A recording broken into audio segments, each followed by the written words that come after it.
I know you're looking for more money from Congress for this vaccine campaign and for COVID funding going into the fall. How much of the supply of vaccines for these small children is there, and how many of the nation's kids will you be able to get vaccinated before you need more money from Congress? Well, we'll get through at least this year. We do need more money, but we don't just need more money for vaccines for children eventually. Mm-hmm. We need more money to plan for the second pandemic. There's going to be another pandemic. We have to think ahead. And that's not something the last outfit did very well. That's something we've been doing fairly well. That's why we need the money. We need more money to plan for the second pandemic. There's going to be another pandemic. Oh, you motherfucker! All right.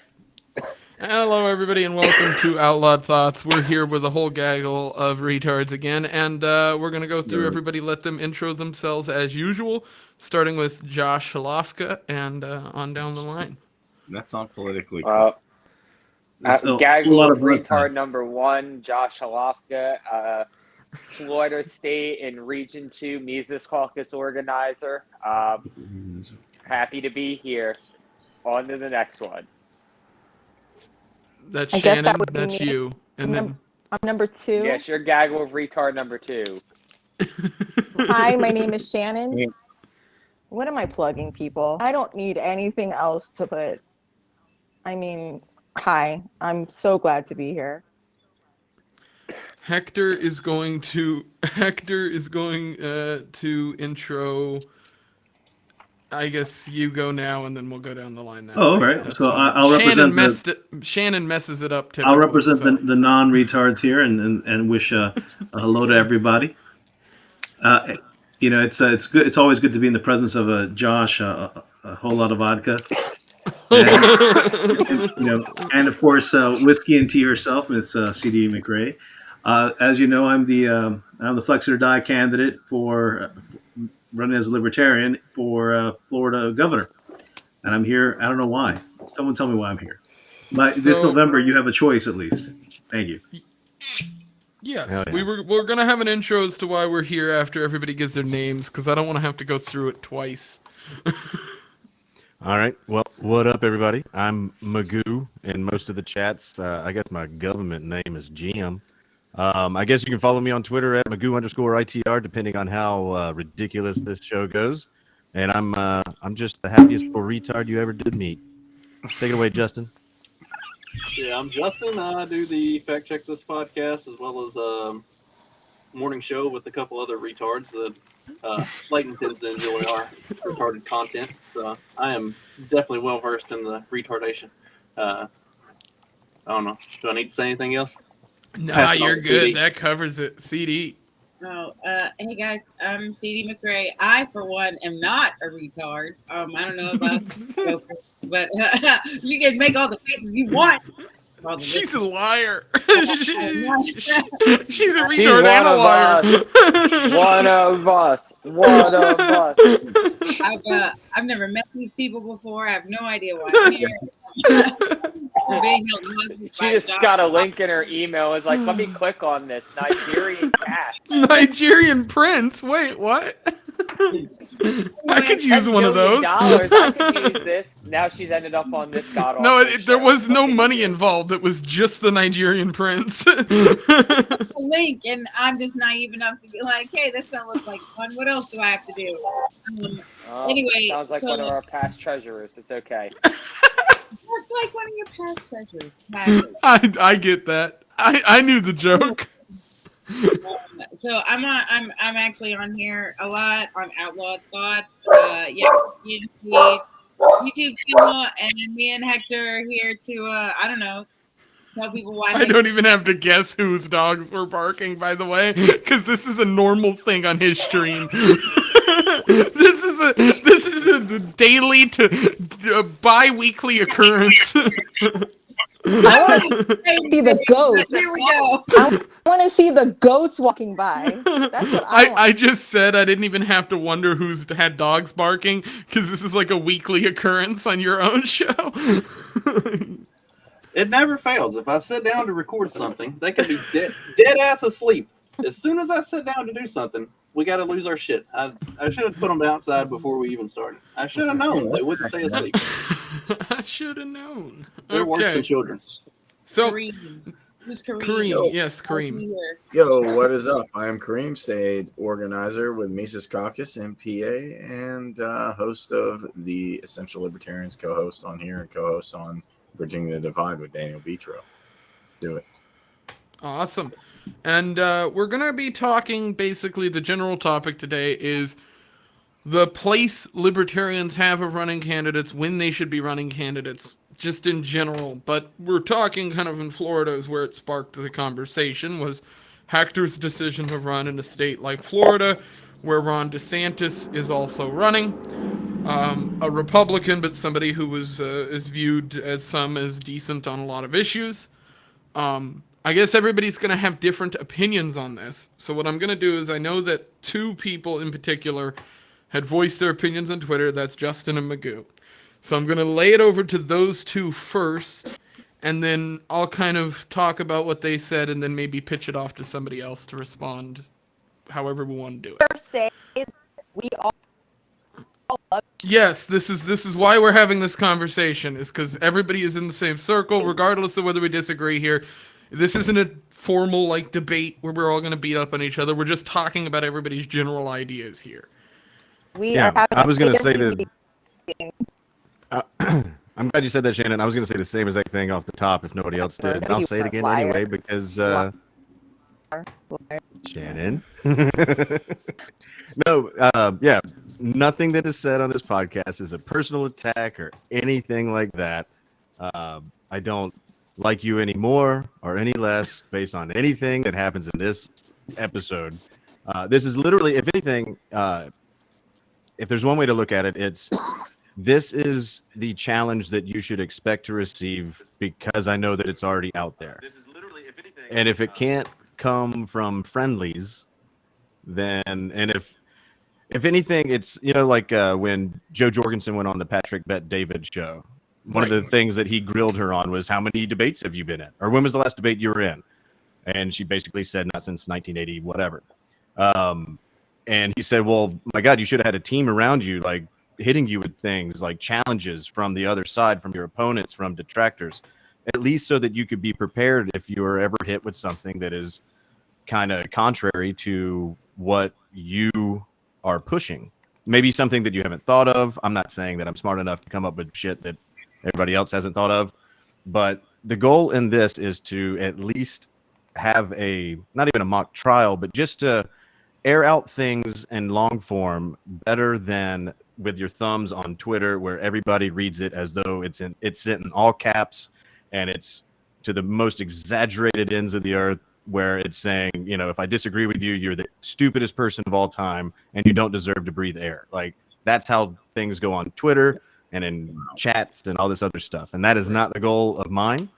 But I will take the side of skeptic, critic, and questioning the benefit of running against DeSantis. And I have some audio clips that I'll play when appropriate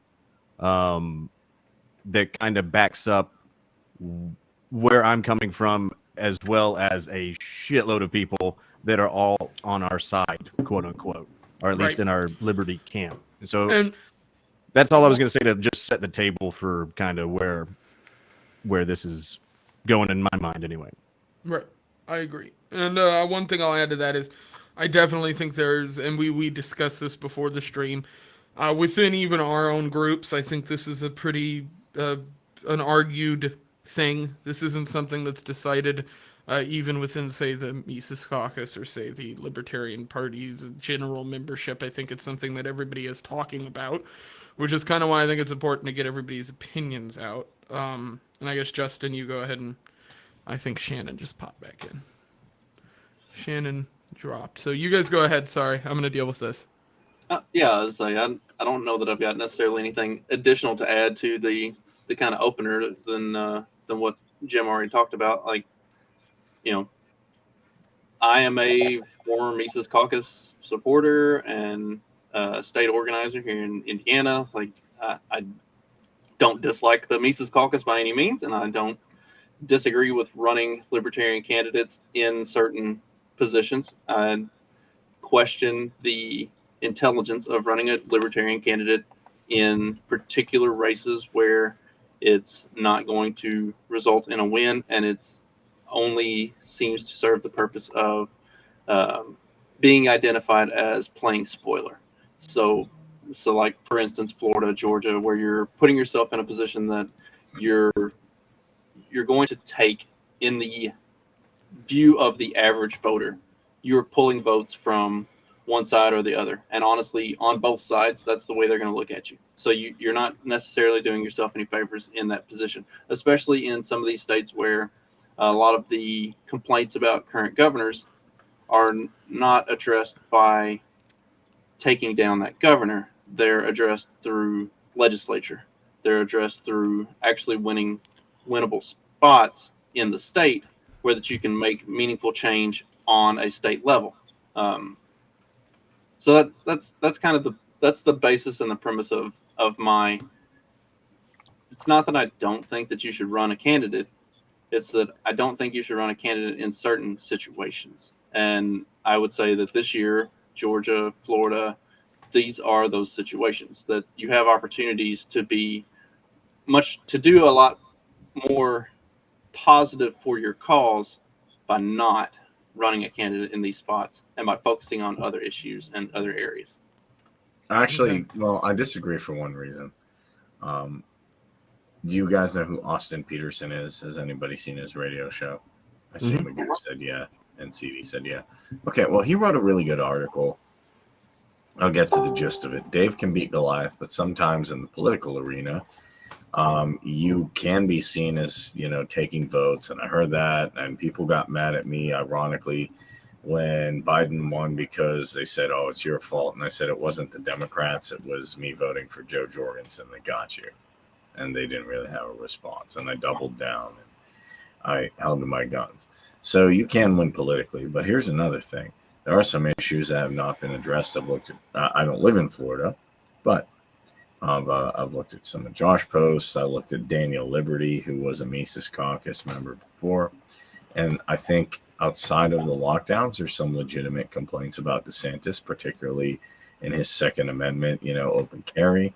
There's probably some issues I've heard on taxes and other stuff. I don't know all of his things. I'm not even saying DeSantis is that bad. He's probably decent on a lot of issues, but there's a lot of things he falls short on. And a lot of people say he's not even that good of a liberty Republican. I don't live in Florida, so my scope is limited. What I can say is this. What you can do as a libertarian, and that's what I plan on doing, is running and being a messaging candidate. And you can get a lot of people to like your message. Eventually, if you can get their constituents to like your message, what you can eventually do is say, hey, fine, you beat me in the race, but I want you to pass these certain things. So you actually win by proxy at that point. You don't have to win. You can go home and you can say, hey, my opponent passed all the stuff I want, or some of the stuff I wanted him or her to pass. That's what I'm doing, because I don't, if you're familiar with the Trump house, I'm going to be running against the person who has that in the deep red area. So it's going to be real hard for me too. So trust me, Hector, I feel you. I still think Hector should run, get the message out there. And look, if DeSantis doesn't change and he doesn't, pass the stuff you want, you keep going until you get what you want. So, hey, look, I think DeSantis is good, but is he going to pass stuff like this, which I have a ton of these right next to me? That's what I'm trying to get my opponent to pass. So, no, I definitely say once I get paid, I'm going to slip Hector some bucks. I think he should run. I was telling Jack Lloyd just today, he was on the show. Run, try and get your message out there. Try and see if you can get DeSantis to pass open carry.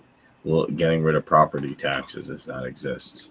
Getting rid of government programs that he still believes in. So, yeah, it's my perspective. So I want to say a few things. So first off, my take on this is different from, I think, many, because my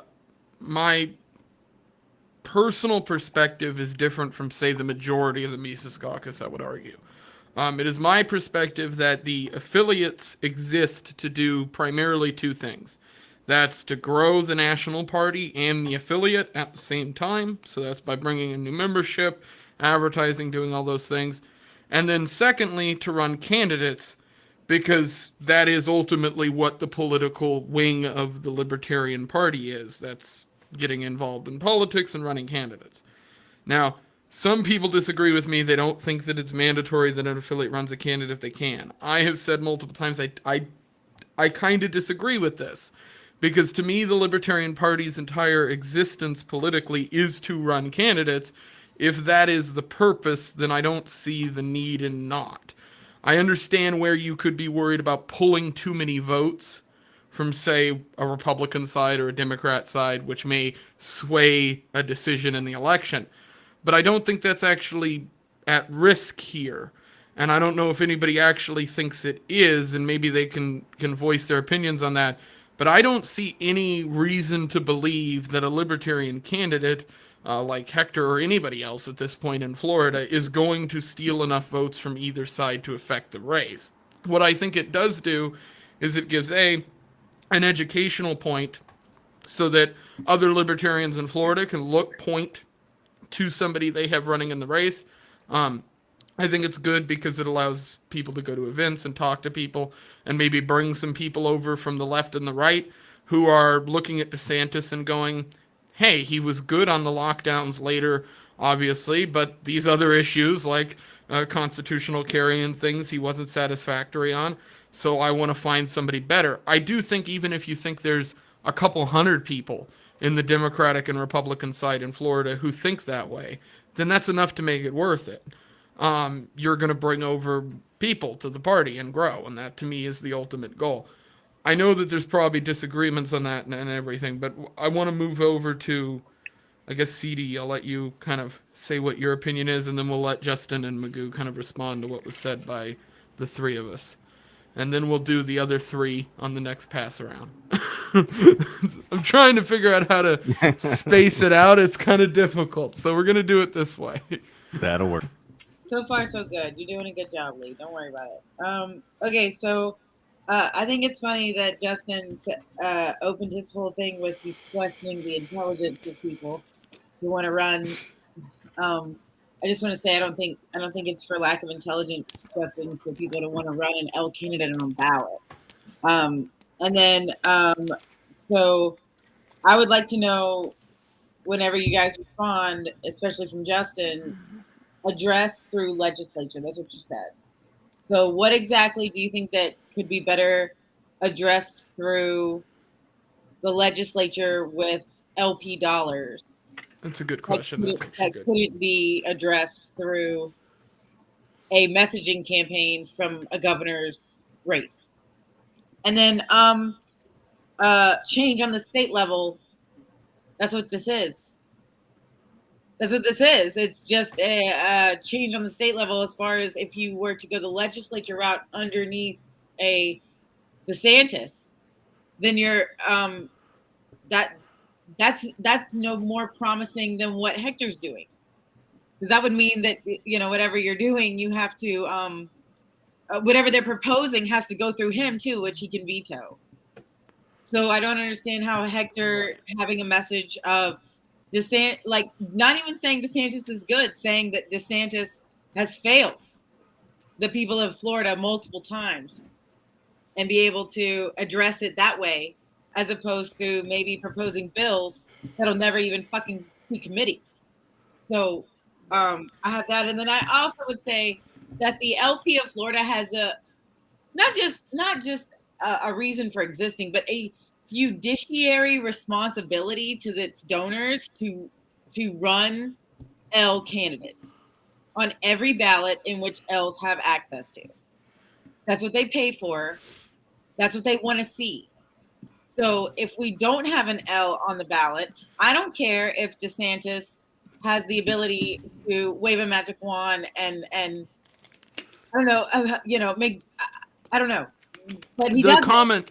The point that I made on the show yesterday was, in my position, even if DeSantis was a perfect libertarian candidate with an R next to his name, I still technically think I would want the Libertarian Party to be running a candidate.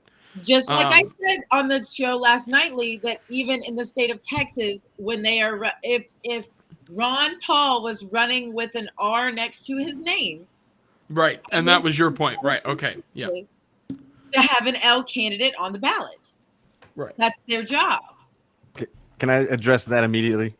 Yeah, go ahead, because I think that's one of the points that I've driven on in the last few episodes, because I think, yeah, well, it's what she said. Yeah, go ahead. That's one of the things I think I have the most immediate reaction to, because to me it sounds no different than when Sarwalk says, even if Dick Cheney runs as a libertarian, you should vote for him. It's like no matter who's running on the other side, you must have a libertarian running just to validate the existence of a party, and that doesn't sound. I think that logic doesn't. The subtle difference that I take is that I do not believe in putting up a, say, libertarian candidate or Republican candidate, for that matter, on either side that's unprincipled. That's not what I'm asking for. I'm saying, say you have an affiliate like Florida that has got a Liberty Republican who's running. I believe it is in the duty of that affiliate to run a candidate. So I think they should start looking at who they can run, who wants to run. If nobody progresses, nobody wants to do it. That's a different story, right? You're not going to force somebody in the party to run. You're not going to endorse a Dick Cheney because you need somebody by force in the Libertarian Party. I'm not advocating for that. I'm saying when they have the ability to run a candidate, which in this case they do, why not run a candidate? And isn't that been the best interest of spreading the word of liberty, spreading the word of whatever that affiliate is, specifically in the state, not really on a national level? I would say no. Okay, so look, this gets to the point that I was making, that you're not endearing yourself to the average voter. You got to remember, like we made the joke that this is a gaggle of retards. The average voting base is actually a full-on fucking gaggle of retards. If you're running somebody, even if it's a good candidate, even if it's a pure libertarian candidate, if there is somebody on the ticket that's already good with an R next to their name, and then you're just putting a libertarian on there for the sake of putting a libertarian on there, you are turning the average voting gaggle of retards against you, because they just see you as controlled opposition. You're not doing anything to help your cause. You're just turning them off. They're not listening to your message. They view you as controlled opposition. So I think my argument against that point was initially what I had said before, was that I think one of the biggest issues we have is that we look at growing the Libertarian Party as we need to target either Democrats, Republicans, or the general voter. But in all actuality, we've done that, and targeting the general voter just doesn't bring enough people over. Like, you have to kind of play to the fray of both the parties as people are pouring out of the Democratic or Republican side of things, which is what we've seen happen in areas where the LP affiliates have had growth. Like, if you look at New Hampshire, they've got people who've joined their party from the state just because they've looked at what the party's doing and what they're saying and kind of agreed with it. I think that's more of the line that I'd like to see the affiliates that need to grow bases do, is target the remnant on both sides of the Democratic and Republican establishment in the state. Which in my case, the way I look at it, Florida, would be, you've got a bunch of Republicans that are real Republicans that want constitutional carry, that want those things, and DeSantis isn't doing it for them. And you've got a bunch of Democrats who look at some of the things that he's doing and don't like it. I think those issues are definitely something I would be focusing on if I was Hector, is actually pulling from the left in Florida, because I think the left is obviously pissed off with DeSantis, and the candidate that they have put up there in Florida on the left is what I would call not a great leftist in that regard, at least to those people, to the people on that side of the fence. Shannon is not backstage yet, at least not on my screen, so it has to.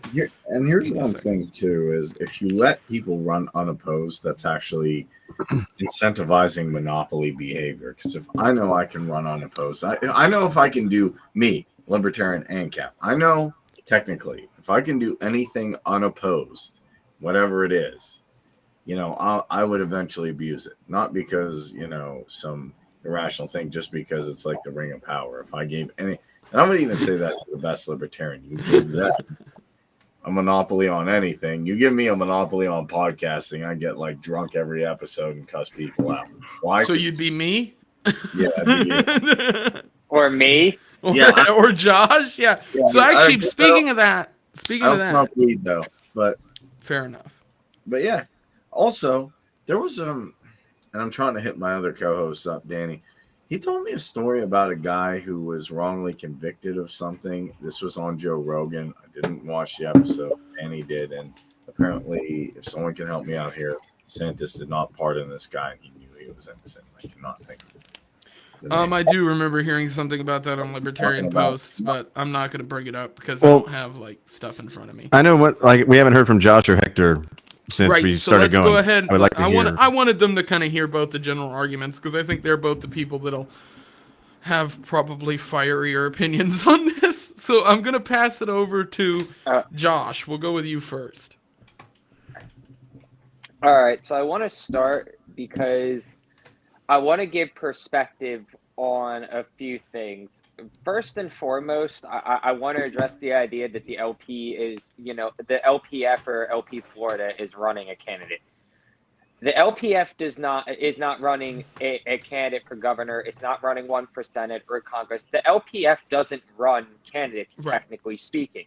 We don't. The candidates choose to file themselves. They pay their fee. They qualify. And if they're registered, like in Hector's case, as a libertarian, and that's what he wants to run and market himself as, then that's what he run as. We couldn't stop him if we wanted to. There's nothing technically the LPF can do to stop a Hector Roos from running as a libertarian for governor. He's technically a libertarian. He's registered as one. He qualified for the ballot. He's going to run on the card. The most we could do is denounce him, but that's just going to make us look even worse than just not saying anything at all or supporting him.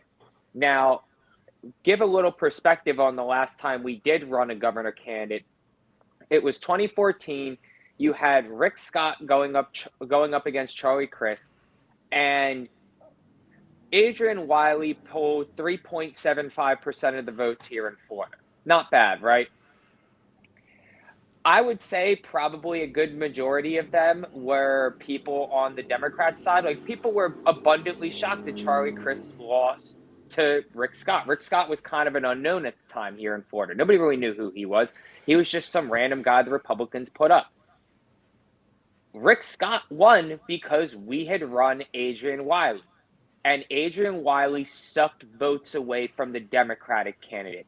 So I don't understand where this perspective is that we're going to suck votes away from DeSantis's. We're going to suck votes away more than likely from Charlie Crist when he runs again. And we're going to give Charlie Crist the second double dick, a double dick of the dick, because fuck you, you're not going to get in office. Now, as far as the whole we shouldn't run a candidate, or the libertarians shouldn't run against a Liberty Republican or something like that, we wouldn't be saying this if Ron DeSantis did everything he did and had a D next to his name. Let's just keep it real. If he was a Democrat and he was a really great Democrat, we'd be like, fuck him, run him anyway. He's a fucking leftist. Like, we have a certain perception in this country. It's very tribal in politics, so I get that. And when we look at how the vocal tribes get, we can see where, oh man, we might not want to run somebody, or somebody might not want to run against a Ron DeSantis. He's got a very strong, very vocal support base. But I disagree with that. A lot of his support base, isn't a Justin. They're not a Magoo where they're making valid arguments. A lot of it's smoke and mirrors and bullshit that they can't really back. So, I'm sorry, but those are the types of people that need to be pressed, that either you don't know what you're talking about and you need to educate yourselves, or, knowing that they're just dug into the ground and they're a lost cause and we can move on knowing that they're always going to be rhinos, which is fine. You can be a rhino. That's cool. They get poached eventually as well. Yeah. Can I respond to that real quick before we move on to Hector? Just only one point being, Hector can run regardless of our support. And if we denounce him, then that makes us look even worse. My counterpoint would be, you're already being denounced, though, by key figures in the Libertarian Party that have a national. I'll address that. Hang on. In the national in the National View, Dave Smith, and I'm about to play him. So Dave Smith has said, but hang on, and he just previously said, I listened to this morning. Okay. Dave Smith said in his recent interview that he wouldn't run a candidate against DeSantis. He said this directly. That to me means absolutely nothing. And I know people might get angry at that. There are people who are fans of his. There are people who are fans of Tom Woods. There are people who are fans of other libertarians who might disagree with whatever take we have here on this show. But my point of view is like, if they want to come out publicly and say they're against it, that's fine. They have nothing to do with the state of Florida. They don't have anything to do with the Florida LP or the Alabama LP or the Georgia LP. And if they want to do that, then there are probably people in that state that are going to look at them poorly or positively due to the statement they made. And that's their decision as an individual, but it doesn't affect the general politics of the affiliate. Like, if it did, then that would be a horrible situation to spread out for the Liberty movement. Wait, and just let Magoo. I'll let Magoo play the clip because I want to address that afterwards because I do have a rebuttal to that eventually. But I want to hear Magoo out at least. Yeah, just please let me finish out this point. I'll play the clip and then I'll shut up. I promise. The reason why it's more important in Florida is because, like what's happening in Wyoming, no one would know because no one cares about Wyoming. Florida has been blasted to the stratosphere with DeSantis on a national and possibly international level. I don't know. So it matters more. There's a reason why when the discussion comes up, should you run a libertarian against a Republican who's been good on the lockdown? Fuck all the details on what you think about that. We're talking about the overarching long-term national discussion. Shout out to Top Lobster. It does matter, and it will affect the libertarian perception amongst normies and libertarians around the country. So it has greater weight than just a single state. And because like I said, if this was Montana, I wouldn't be on this podcast because who gives a shit about Montana? Sorry, but that's just the truth of it. Now, when I say the denouncing has already happened, this is what I mean, and this isn't from the Reason thing, but this is from Is it from the podcaster? Yeah, it's even newer. Okay. I think it's from this week. Might have been just a few days before Hector made his announcement, but I don't think Dave's changed his mind. Here it is. What I care about is actual liberty and real human beings' lives. That's what matters. You know what I mean? Like if there are, whether, theoretically, even if they were Democrats, although that just doesn't really exist, but if there are Republicans who did a really good job of giving their people more liberty than would have been had over whether there was a Democrat in there, then no, I don't think we should be running against them. I don't think we should run anyone against Ron DeSantis. I don't think we should run anyone against Kristi Noem. I don't think we should run anyone against the people who were actually really good on the lockdowns. Now, I'll give that with the caveat of maybe I wouldn't necessarily be against legally extorting them. All right, so final point is, regardless whatever anybody has to say, that kind of shit is going to be blasted right back in your face. Okay. And so whether or not you're prepared for it, if you're not, I would get prepared because. All right, here, let's prepare. I came prepared. I'm ready. I'm ready for this. Because I knew this is where it was going to come. So let's take this one by one. I'm going to reiterate kind of what I just said with a little bit of caveat, because I haven't heard that direct clip. My opinion isn't really shifted. Again, my point of view is that Dave can have whatever opinion he wants the same way that any other podcaster or content creator can have their opinion. If it comes down to political action, that's a different story. And if, they make a move that is, if Dave were to come out and denounce Hector running directly on Twitter, say this in text and start going after him, then that's something that will be stated publicly, I'm sure. But my point of view is that it doesn't matter what a single person says involved in the movement. My point of view is that this is something that the affiliate should be doing if they can. I don't like some of the stuff that DeSantis has done. And that leads me to believe if there's a better option that can run against him and educate some people on the things that he screwed up on, that's an ultimate win. But can we be honest for a second and say that if Dave was like, I don't care who the fuck it is. Run a libertarian. Wouldn't you be playing that to retort against me and saying You just no, I actually wouldn't. Magoo, I wouldn't. Somebody else here might, but I wouldn't do that. Something for you. I got Dave Smith made my point for me there. He said unless you could like legally extort them somehow. How Kareem, do you what are you legally sharing? Extort a politician? I was going to share this. You take the money that you would use running a campaign and you go out and you get signatures, you hit the ground running, you get as many people as possible to make a case before you run saying, we have 50,000 signatures. If you don't back off of this red flag law, we will run against you and we will take your votes away. And then a Democrat will win. And you hold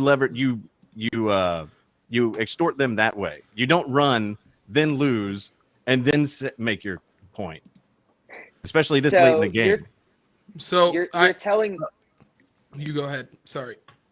You're telling me to waste my time and my effort and my money as well that we're already spending on a campaign to go out and get 50,000 signatures, which doesn't mean shit in the state of Florida. It's more than the voting difference that got DeSantis elected. I think he would pay attention. Doesn't matter. He doesn't care. Like it doesn't matter. Like you're telling us. I will say this: it seems to me that DeSantis is completely unwilling to work with libertarians in Florida. There's been no reach out from DeSantis's camp, from DeSantis at all, through his entire time in Florida, to the Libertarian Party of Florida, to any libertarian-connected affiliation, to anything that I have found online on Twitter or otherwise in the last 3-4 years. Yeah, I mean, there doesn't. He has no idea how many. Well, that's my point. Is if somebody is running, and I'm going to let Hector talk after this because he's been waiting with bated breath, I'm sure. If somebody is running like Hector, and he is educating people on some of the things that DeSantis did incorrectly, and showing why those things aren't good, and the remnant of each of the two Democratic and Republican sides are seeing that, then that pulls those people over. I am not saying that Hector's run is going to pull from direct Democrats and Republicans, meaning your establishments within Florida. That is just absurd to me. I think that's going to happen from the remnant of each side of those parties, the same way that libertarian candidates have done that in the past, because that's what works. And even if it is only 50, 100, 200, 300 people, again, that to me is an ultimate win. That's more membership within the state. That's more people paying you dues. That's more people giving a shit the next 2 years when you do it again. And I know, again, time preference is the thing that people talk about. But again, with DeSantis being a good candidate and being a Liberty Republican that people tend to wouldn't you rather, while he's already in place, start building up a libertarian movement within the state so that when he's gone, somebody can replace him? Is he a Liberty Republican, though?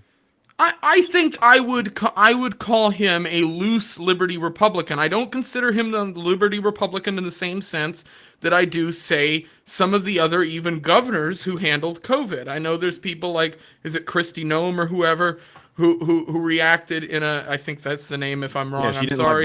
She didn't lock down. Who didn't lock down at all. So there are people who are, again, I believe stronger Liberty Republicans we could be talking to and discussing with.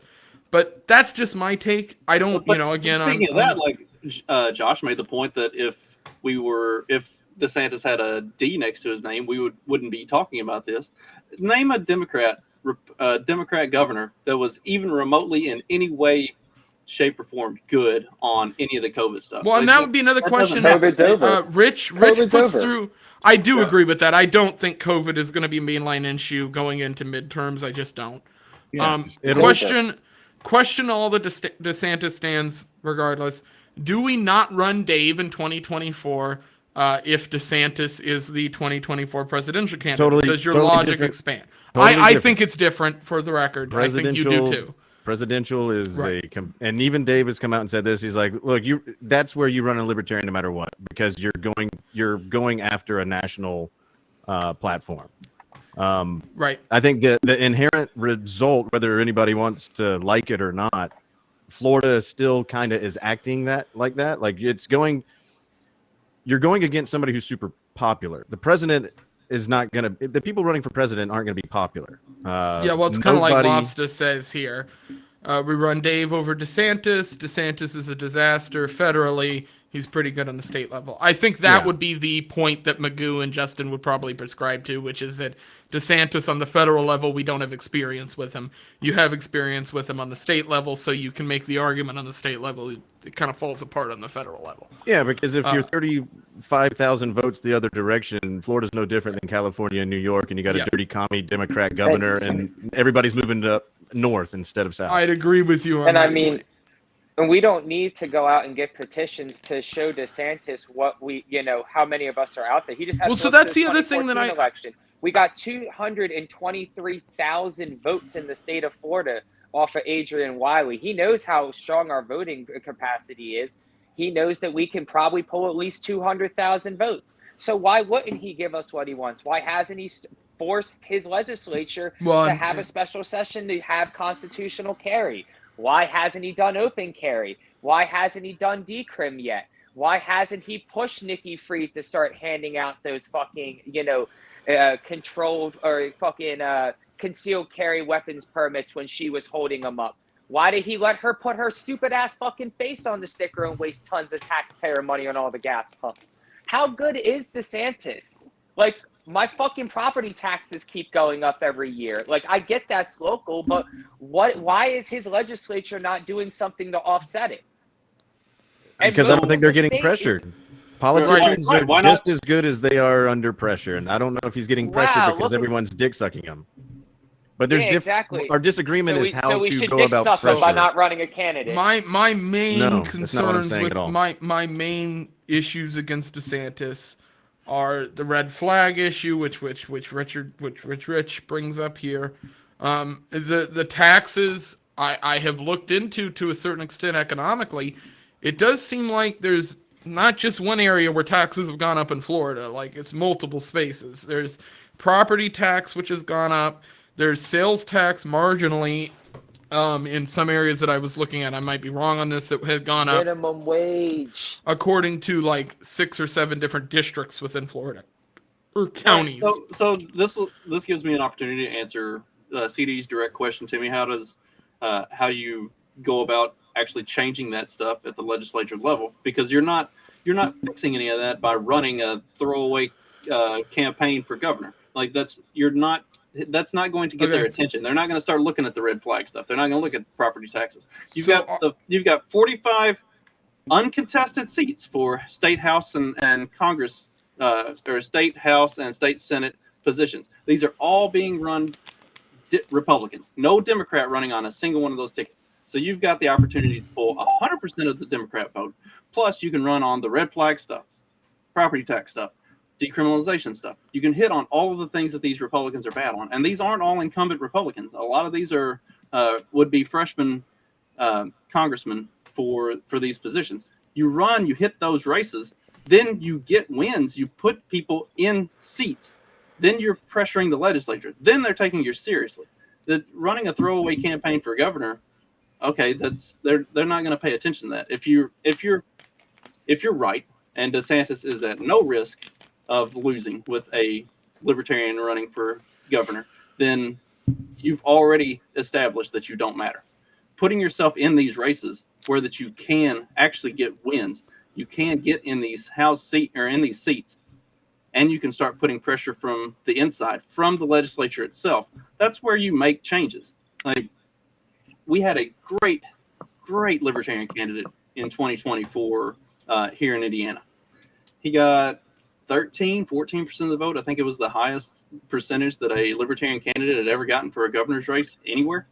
And it did nothing. You know how we've got constitutional carry, how we've actually made change, is we've been able to use lobbying and different types of activist groups to put pressure on the legislature to get constitutional carry passed, to get the the ballot access stuff, to get that squared away where that it's not as restrictive, like by putting pressure on the legislature itself, not the governor, the legislature. That's where change happens. That's where things get done. Yeah, and I think just maybe, and this is probably nitpicky, but I'm going to say it anyway because I don't mind being petty. I think another part of it is the messaging of the campaign so far from Hector when I listened to the episode on Swampcast.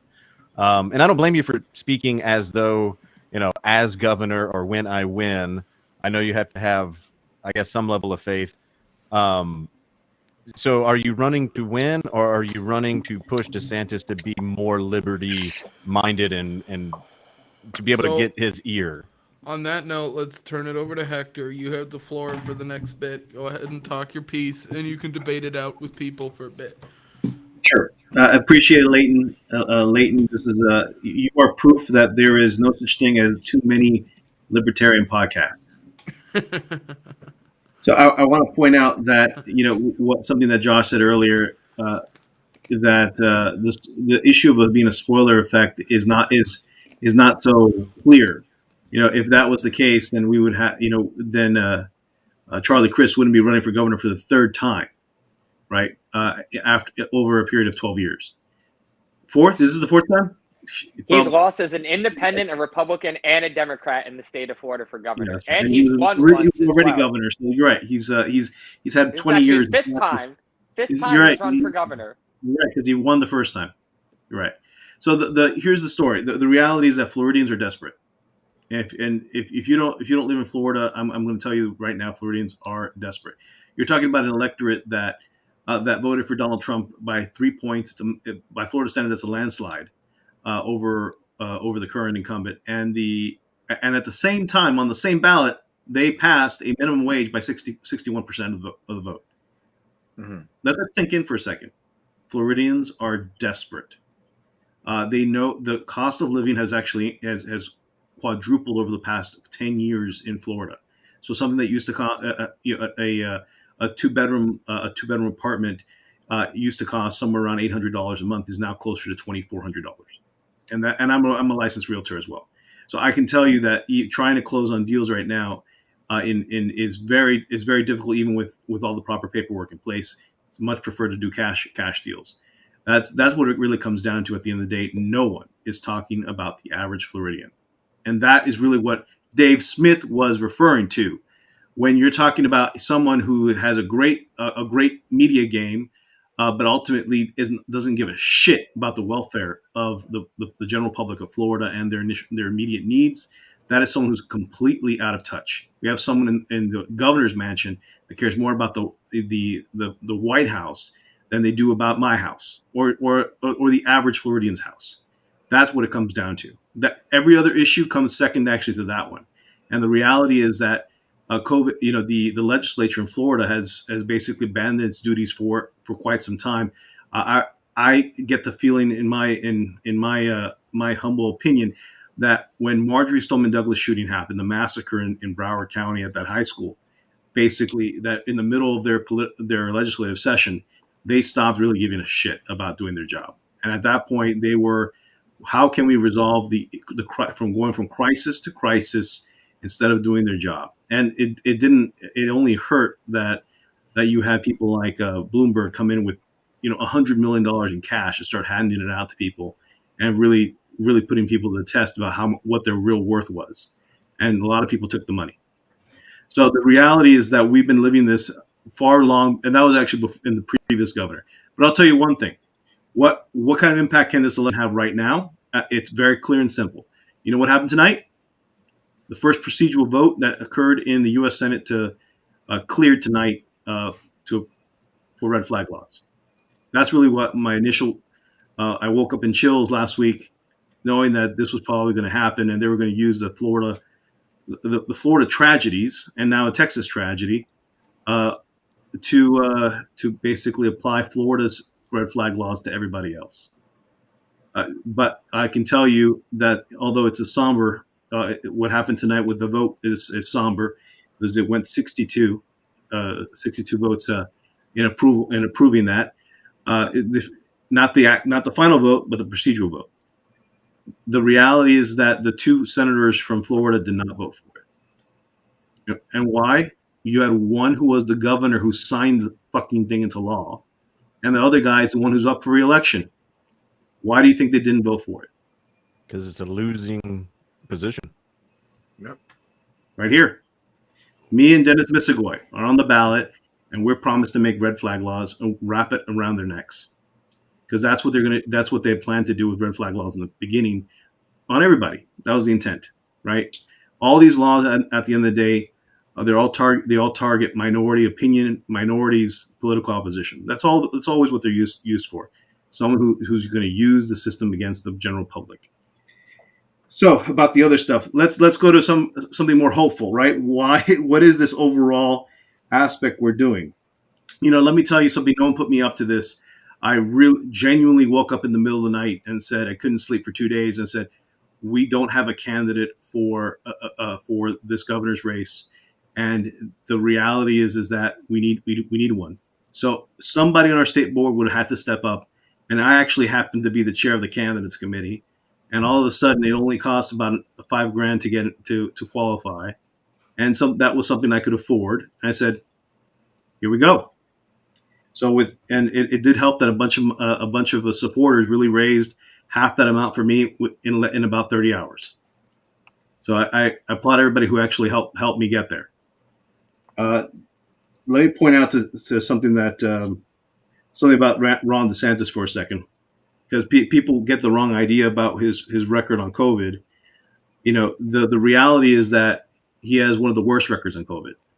If by the metric that Ron DeSantis kept the Florida in a state of emergency for 475 days. That means that he suspended all civil rights.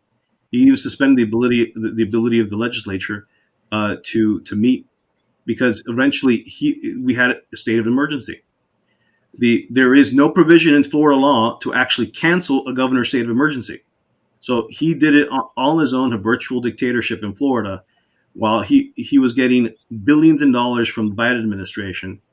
At the end of the day, those funds ended up, actually, most of it not even getting spent. They ended up going back into the reserves of the state of Florida.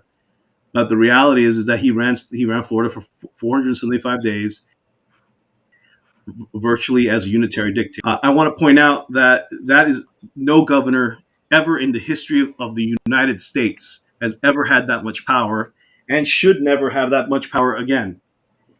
And of course, I forgot to plug in my laptop, so give me a second. All right. So, no, I'll keep going. Oh, okay. It's important. I thought you were off mic. My mic died or something? No, it should be. No, I thought you stepped away. I was just going to fill it. No, the reality is, so here's the other thing. So libertarian candidate. At the end of the day, not much has changed from Ron DeSantis actually governing after he's kind of lived his mythos that he was this COVID champion. When reality is that Georgia was the last to open, the last to close, and first to reopen. Nobody talks about Georgia and their goddamn right. Right? I mean, they still closed, but the reality comes down to is that when Ron DeSantis even did his reopening was in the phases. So in other words, he actually created a 2-tier system in the state of Florida for reopening. If you were in a red county, in a rural area, you were basically not affected by his lockdowns, even for the most part. But if you lived in a blue county, in an urban area, not only did you have to live with extended lockdowns all the way until the end of 2020, like me and Josh, where I was arguing with Miami Police Department about why we couldn't have a political event for the Jorgensen campaign in September. That's what it comes down to. We basically had an entire state that had one experience under COVID and another under a completely other.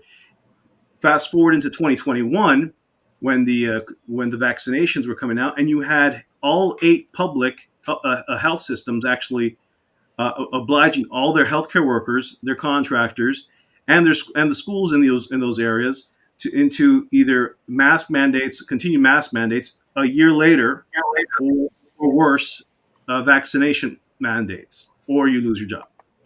So a lot of jobs were lost. I'm going to tell you that right now. Very incredibly disruptive. So that's the reality of COVID DeSantis. Now to answer Kareem's question, can a libertarian win? Of course they can. We have plurality wins in the state of Florida in this election, and that's the same rules as someone like Jesse Ventura won in Minnesota. I only need 1 in every 3 Floridians to actually vote for me. 1 and 3. And I'm going to tell you right now, in order to get to 1 and 3, I basically need 1 and 2 to basically consider me a good second option. That's really how you look at that. In terms of money, I will tell you actually, for a libertarian candidate, I don't say this too often, but a libertarian candidate needs to run a complete campaign. There are minimum requirements for what a libertarian actually has to do on the ballot, any ballot, to be considered successful. What are those things? They have to raise a sufficient amount of money. They have to run a complete campaign, which is a complete message, clear message, with contrast, with recruitment, with endorsements. They have to have a great team, and they basically have to exceed minimum expectations. You do that, and you do that long enough, and you suddenly find yourself in a position like you have in Indiana, where Donald Rainwater was actually didn't win any counties, but he did become the second place in a lot of those counties. And you want to know what? That's the kind of pressure in numbers that means something to legislators. So I will tell you, in Florida's laws are a little peculiar, and let me back up for something. So if let's make a money to money argument. If the qualifying fee was about $5,400, if you were going to collect 50,000 signatures, which really couldn't qualify you for anything, you would need like 300 and something as a first pass for signatures in a big state like Florida. It would still cost you about $1 a signature. So that's how inexpensive it is actually to play the game, just to get your name out there. A statewide poll could cost you anywhere from $25,000 to $50,000. We just got it for $5,000, a little bit more than $5,000. Just looking at that in terms of a money to money argument, and we're talking about it right now, and really defining what libertarians should support in terms of issues, and otherwise what bullshit should they put up with from people who say they're friendly to liberty. That's the reality of what the little bit of money got us. So let me say something about the peculiarities of Florida law. So my first goal for fundraising is actually $150,000. That may sound a lot to you guys, but but it is a goal.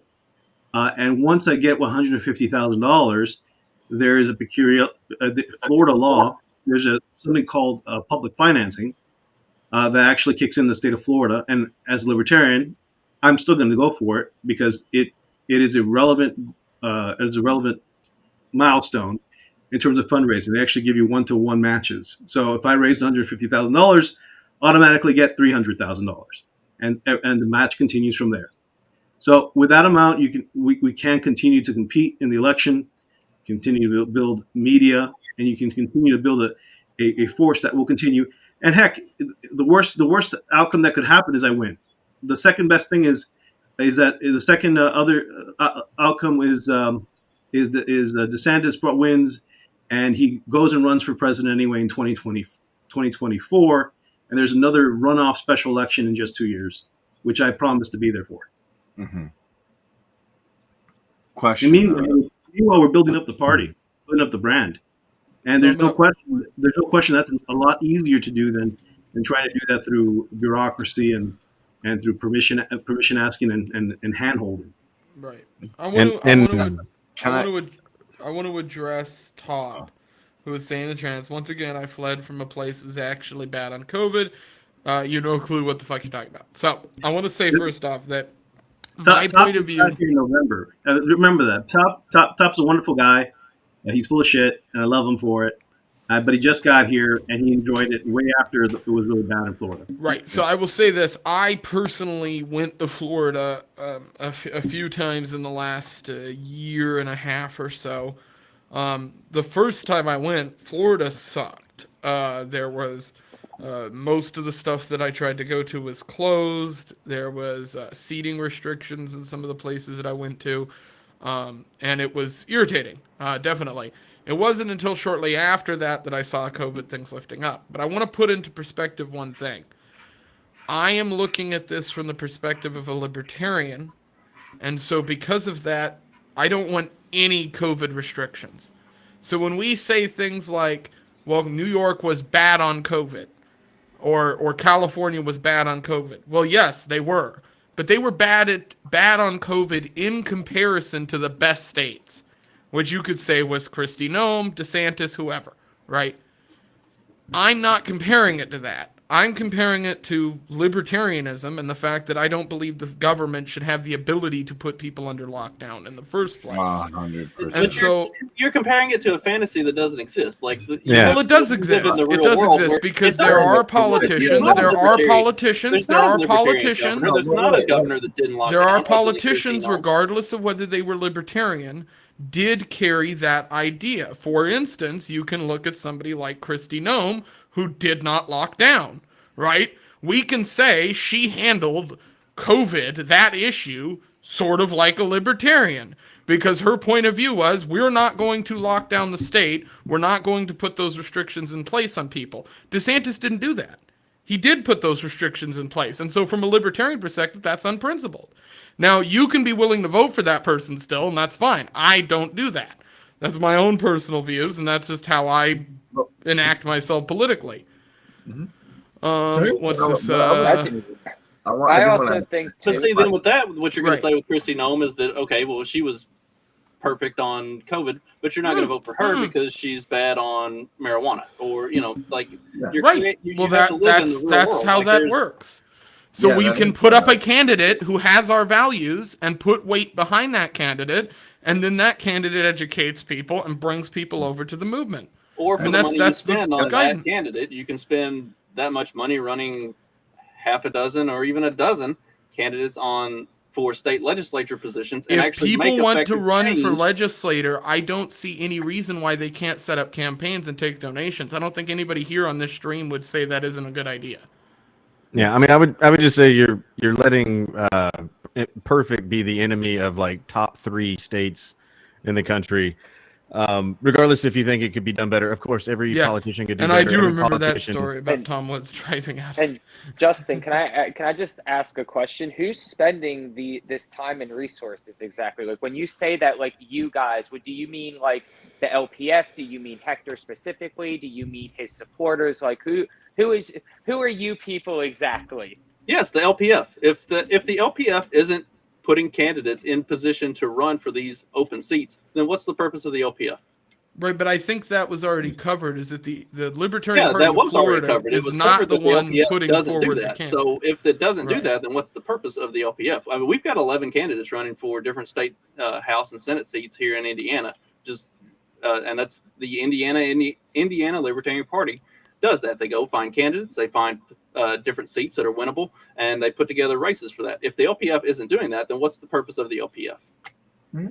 Well, let me ask you this, because there's a couple of things that I think Hector could be prominent in. One thing is actually Flexit that we're not talking about. Two, I'm actually curious, like, Hector, I have a pretty good idea of this answer, but I'll ask anyway. On the libertarian spectrum, do you fall like a constitutionalist, minarchist, ANCAP? That's actually a good question. I'm kind of actually curious where exactly you are, because if we're saying like people are commenting ANCAPistan, people always try and hit me with that, and I'm like, look, listen, I want to get there philosophically, but I know I'm not there, right. So I'd probably go to constitutionalist land and figure out how to get there from there. Well, to me, the ANCAPistan in your head argument has fallen flat on its face multiple times on Twitter and other places when it's been made, because ultimately that argument only exists if the person is against incrementalism to the fullest extent, which I'm not. I'm not saying we can't have incrementalism. I'm saying my time preference is different, and the fact that a libertarian candidate can spread the message, and Hector makes a point in the chat that candidates have been the #1 recruitment funnel for the movement, and that's been true for a long time, by the way, within the party. Candidates, regardless of whether they win, bring people to the affiliated parties, and that is through raising money, education, talking about it, going to speeches, getting media, all the things that wrap into that. You talk about like donating money and things like that.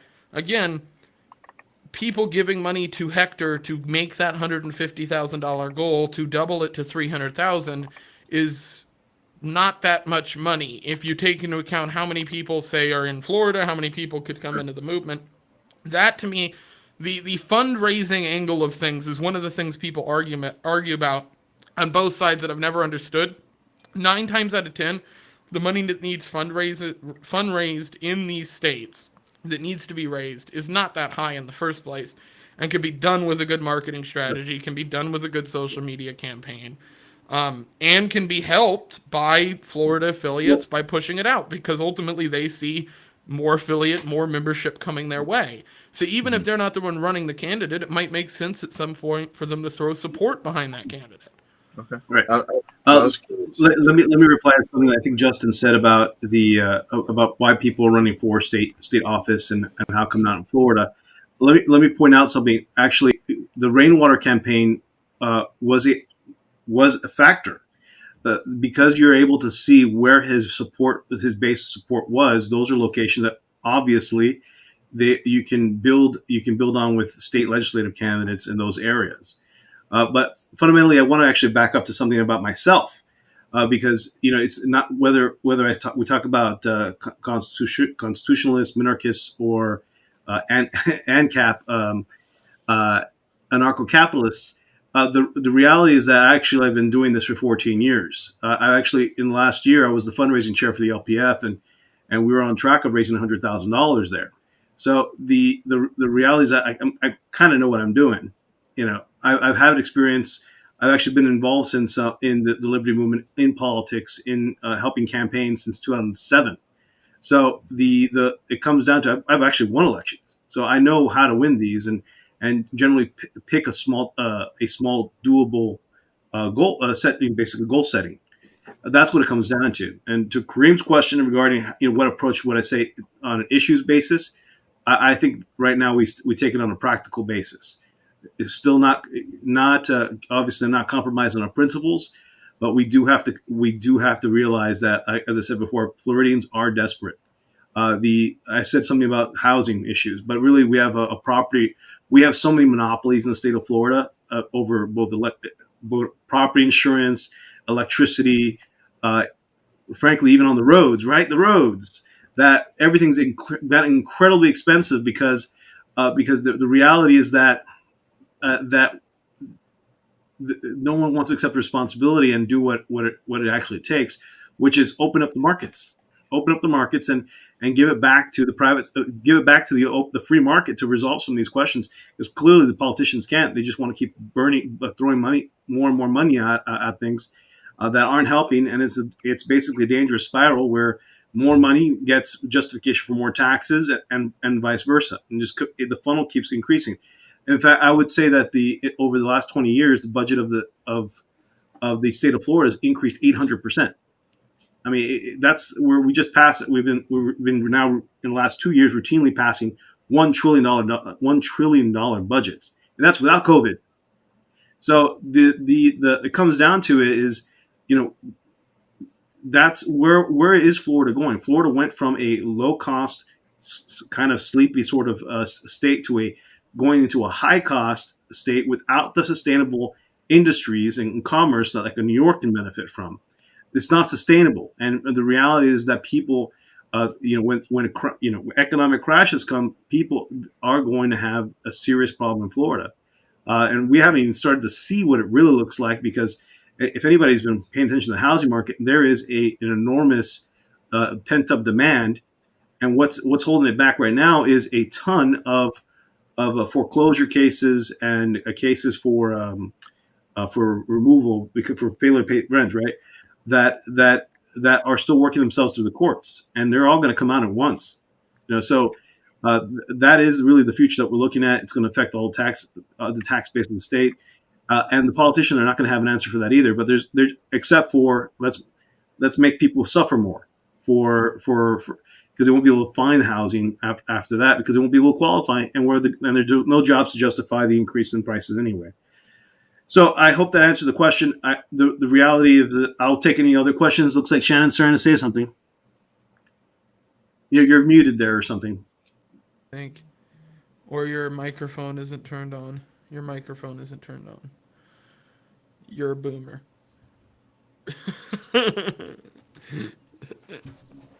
Still can't hear you. Shannon's boomering out. Everybody shame her, make fun of her. Everybody call her Sharon. Yeah, I do want to point out something. I mean, I've been debating this.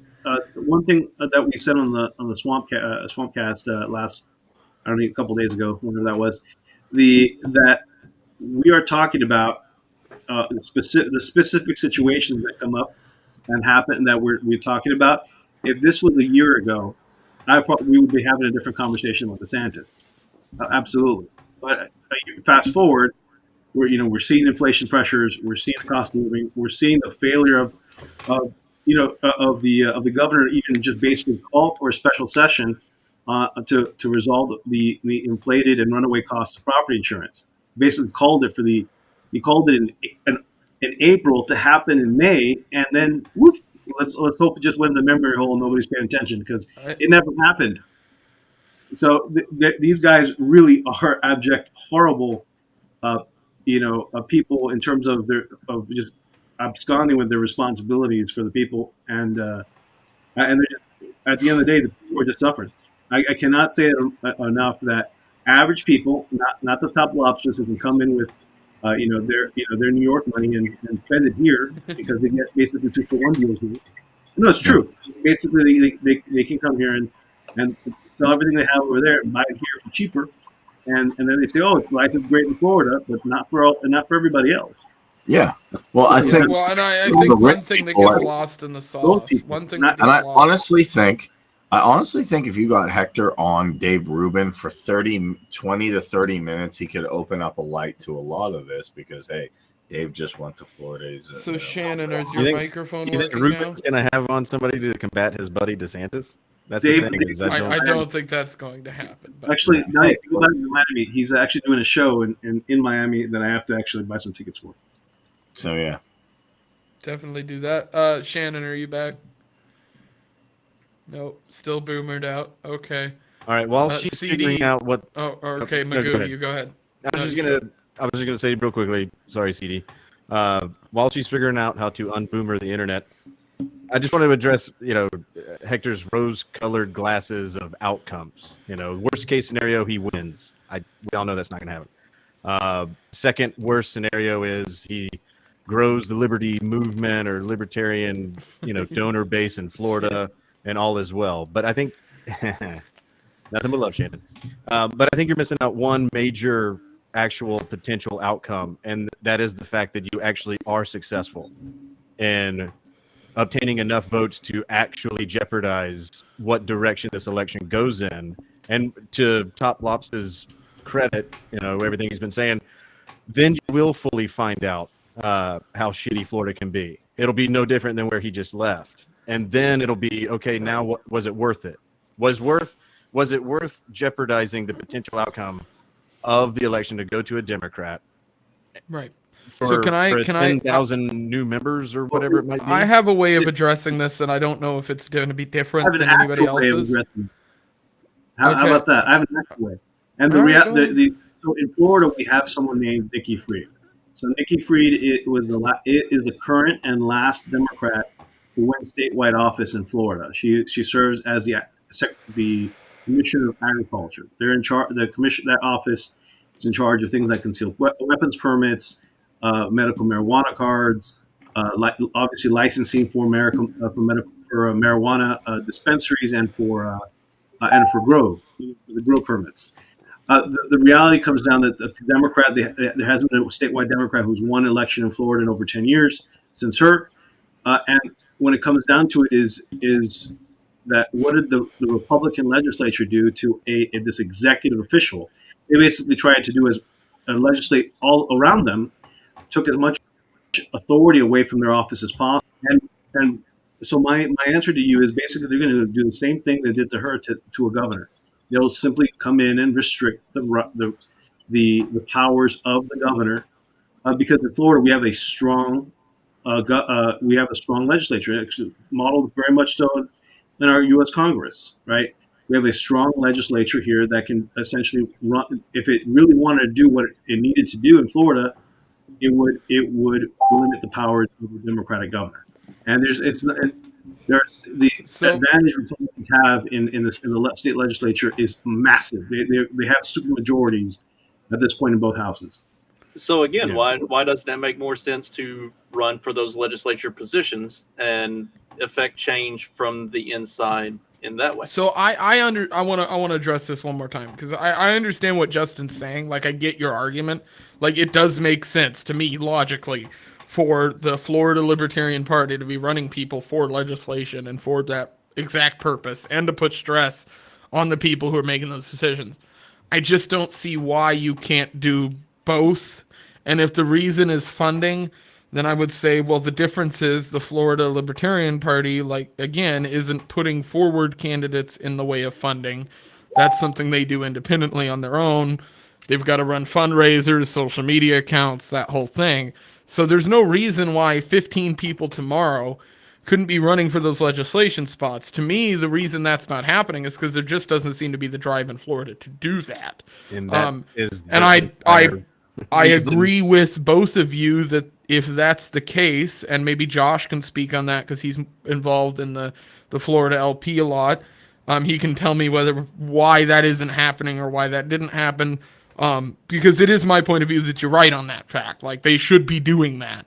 There should be people running in those positions if it's even, again, a remote possibility that they even just put stress on the other candidates. But I don't necessarily think I separate the two. Like, I don't see why you can't do both, would be my perspective on that. And the other thing that we were talking about, I forgot. Just fuck it. All right. So I'm going to defer to my candidates committee chair on why that's the case. Okay, Hector. So I was going to write this up, but the reality is that there are just simply very few, if any, competitive state legislative seats. We have very few, actually, state legislative seats compared to other states. Their populations are massive. So, in other words, to win those seats, you'd have to get something like 35,000 votes, which is still not is still too large for our candidate, for the basically our candidates to be able to confront. On top of that, let's just say someone was just saying that we had, Josh, what was the number? 47 legislative seats that went unchallenged this year. Some of that out of 100 and so we have 120 state lower house. We have 60. Sorry, we have 40 of the Senate or upper chamber. And the reality is the Senate ones are the size of congressional districts. The lower house obviously smaller, but it does come down to it is that even among those 180 of them, 47 of them were so uncompetitive that even the Democrats decided not to confront them, even try, right, as a manner to bleed out the Republicans and have them have to spend money elsewhere to defend seats. What it comes down to it is that we need to grow up as a party in Florida. The only way to do that, if I'm going to compare, the only way to really do that is actually to have a flagship candidate at this time to build a brand, to build up the infrastructure, and put people to test across the state of Florida, rather than this piecemeal thing. And trust me, it's piecemeal of finding candidates here, there, which it has to happen anyway. So don't tell me we do grow things up from the bottom up, but you do need basically a overarching campaign to take in volunteers from all parts of the county where there are no libertarian candidates right now. Plus, of course, we just had like 20 candidates that were running for office that just got disqualified from the ballot by DeSantis himself. Yeah, I heard about that. So can you explain deeply more what happened there? Because I heard about this on the news. I saw people tweeting about it. What was that situation? The actual, The backstory is the legislature to basically an influential member of the state Senate pushed legislation to try and punish members of these small boards that are in charge of how state land is used, particularly how it impacts water quality. They're called soil and water conservation districts. Other states have them because they're an old style board that was born out of the Dust Bowl, apparently, in order to maintain soil quality so that we wouldn't lose, we basically wouldn't create the kind of conditions that happened during the Great Depression. In any case, so this influential state senator, who also happens to be a real estate developer, got mad at their local board for essentially blocking a zoning application for his housing project that was denied. So his first push was trying to get them all eliminated, The legislature said, wait a minute, we can't eliminate all of them. Some of them actually do good stuff. Right. Okay, so we watered it down enough. And keep in mind, the legislative session ended back in March. So DeSantis didn't get a chance to actually even has been holding on to this legislation all the way since the last week, and signed it on, last week was qualifying week. So basically qualifying week started from Monday to Friday. On Friday, you only have a half day of 3 hours from 9 to noon. So if you weren't in line by noon, you couldn't get qualified. So I see you left this chat here. The state legislative seats are a lot larger than in other states. The win number is high, 35,000 votes, and the qualifying fee is $1,300. So a 13. I just want to say this one thing: a $1,300 fee just to run. What is the fee to run as a gubernatorial candidate? $5,400. Okay. So they scale it. All right, I see how they're doing it. That's different than the way that Alaska does it. That's the only reason I was confused by it. That's interesting. They make you pay a fuck ton to be able to run for anything there, man. That's insane. Right. Here it's only like $150. They base it on how much it pays. So in Nevada, states like Nevada, their state legislature seats are so small that you could win with 5,000 votes.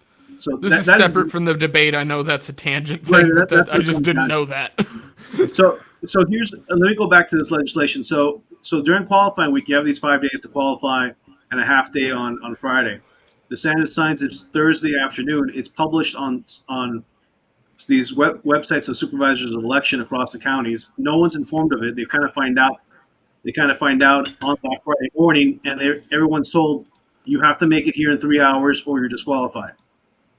To redo your documents or you're disqualified from from running for office. And of course, they actually disqualified they also removed everybody those were staggered seats, and basically anybody who was sitting in them also had to go qualify themselves, but they only had 3 hours to do it.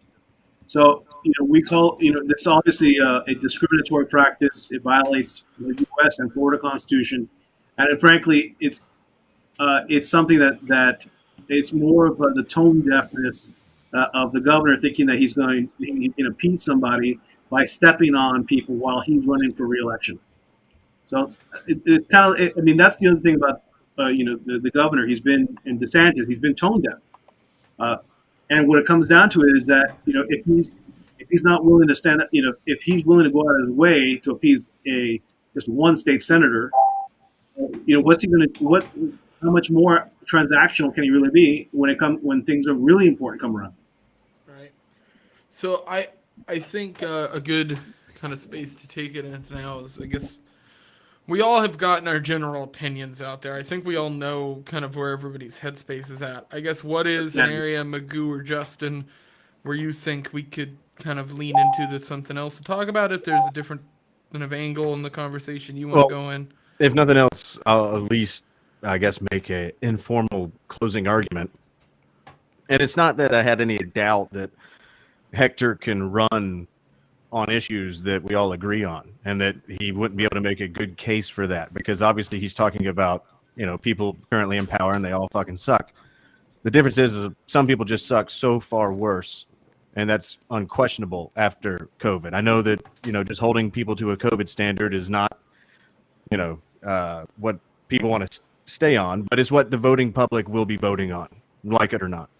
I will say this, I've heard arguments like this from people running for office, just like Hector's doing now. Right here in my own state, I've heard it twice. I'm hearing it now. Well, actually, I'm not hearing it now because he basically doesn't exist in even the statewide conversation, and that's Shane Hazel. I'm not on here because I'm just some guy in the group chat or on Discord, and it's like, who the fuck is this Magoo guy? What difference does his opinion make? And I'm not even saying that it does. But I will say that I am speaking from a level of living through this already and seeing what happens when somebody gets just popular enough to fuck it up statewide. And I'm not saying that's what's gonna happen, but if it's not a warning, I would feel like I'm not doing this conversation service if I didn't at least present the warning. Shane Hazel ran for state senator against David Perdue, and he got enough votes to force it to runoff, even though Perdue got the majority vote. Due to the fact that Republicans and right-leaning, liberty-loving people regardless of how you feel about that, thought that after the presidential election, elections no longer matter. And they stayed home. And now we are a blue state as far as Washington's concerned, with the exception of Kemp. And my personal opinion at this point, I've seen countless commercials for Democrats and Republicans running for governor in my state. I've seen zero from Shane Hazel.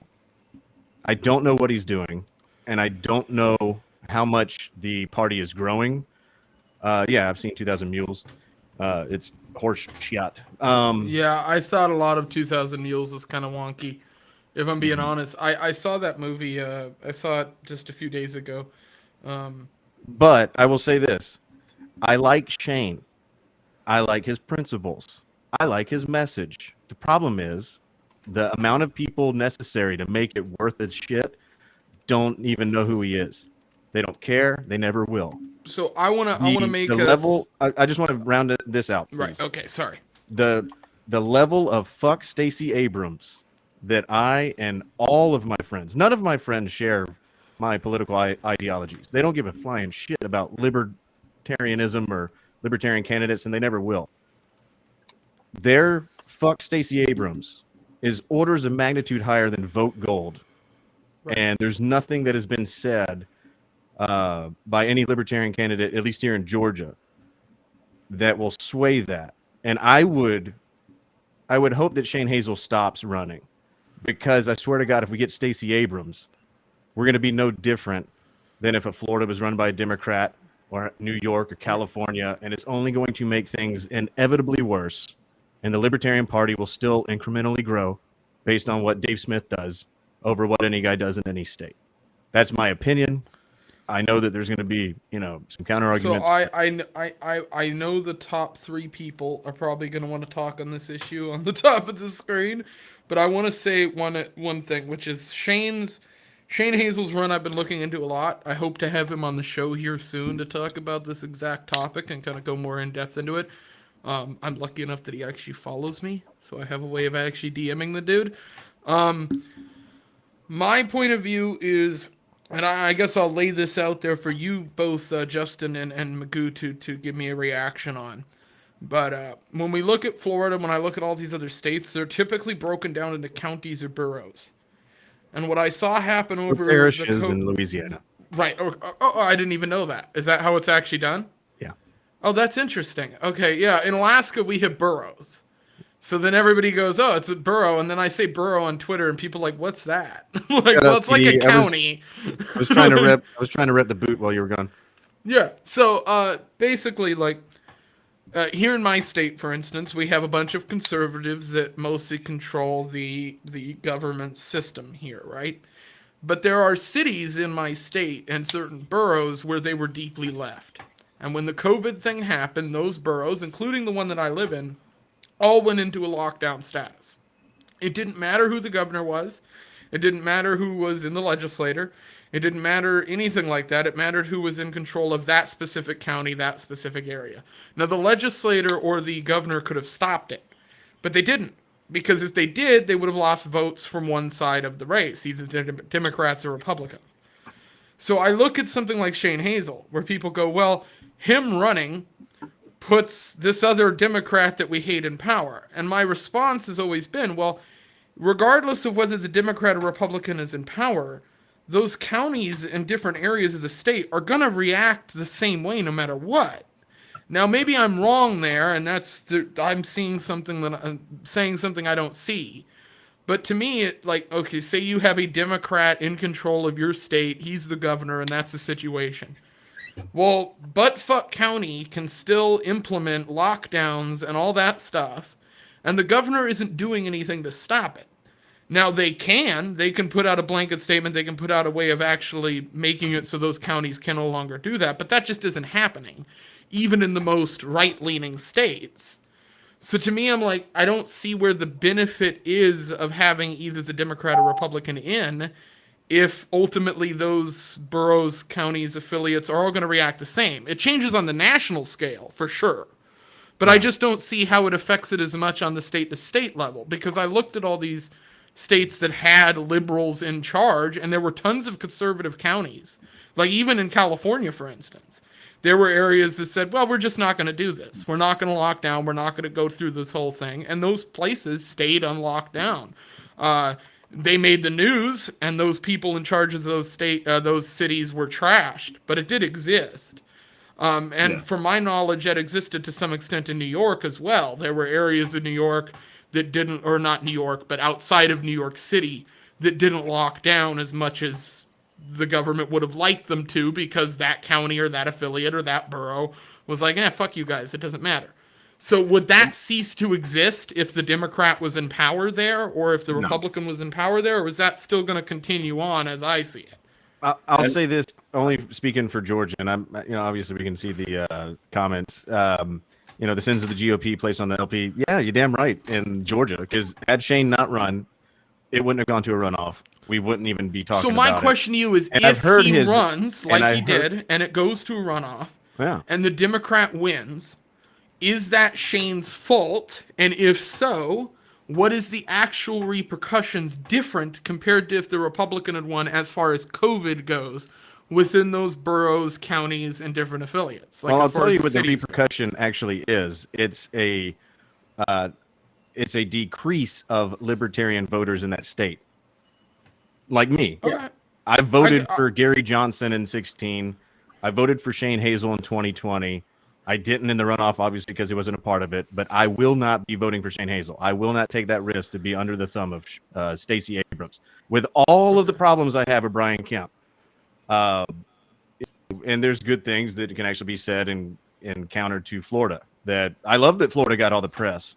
It takes a little bit off of it, Kemp in Georgia. We locked down the shortest amount of time. We have constitutional carry. We got all the other good things that Florida touts, and we've already been doing it. Georgia is the North Florida, but with just better shit legislatively. Currently, that can all change. That's my thing. I'm not going to risk any of that in an effort to grow the liberty movement or libertarian party in my state, because I would be still one out of all of my friends that would vote libertarian. There's nobody else doing it. I think it's because what we should probably do instead is take whatever money we're using to run candidates and take that money and buy off or, get into lobbying groups, actually extort these fuckers. They're for sale. Go buy them. Stop running against them and doing that kind of thing. Here's one. I disagree for a number of different reasons. One is Dave Smith can run and build a party, but we need other people to run and get that message out there. So just Dave Smith doing it alone, Dave Smith has other things to do as well. So Dave Smith is going to do a once in a 4 years run to build up a party. We need Hector to run. I want Shane to run. I want libertarian candidates in Pennsylvania to run.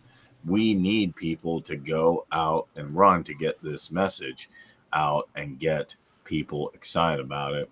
Shane Hazel's a good messenger, and he can get that message out, and we need to get that message out. As far as whoever wins, Stacey Abrams or Brian Kemp, my answer fundamentally is, at some point we just say F the duopoly. As far as I'm concerned, they're both controlled by the same special interest groups. They just give you different rhetoric. So I'll say this, to interject. Jim talked about lobbying a second ago. He talked about how how they're for sale. Well, I'll tell you this much. The fight that you are trying to wage within the legislature and lobbying, I have seen take place here in this state. I've been involved in it firsthand. I can tell you that is an ineffective way of doing things. It will not work. There is too much money at play on both sides of the fence within the duopoly. We're not talking about hundreds of thousands of dollars raised for lobbying. We're talking about millions of dollars have raised.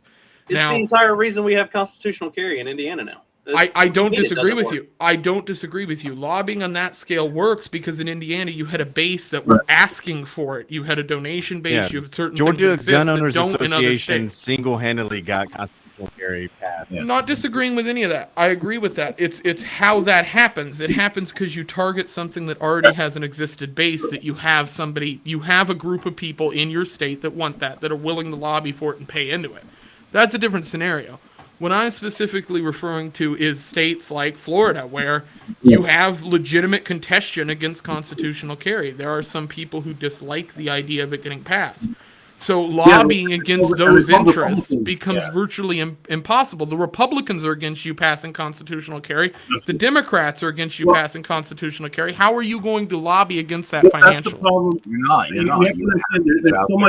so much outside money in this process, whether it's Georgia or Florida. In Georgia, I see it clear as day that you basically had so much outside money come in to distort how your elections are even run. I mean, it's Stalin-like what happened in the last election.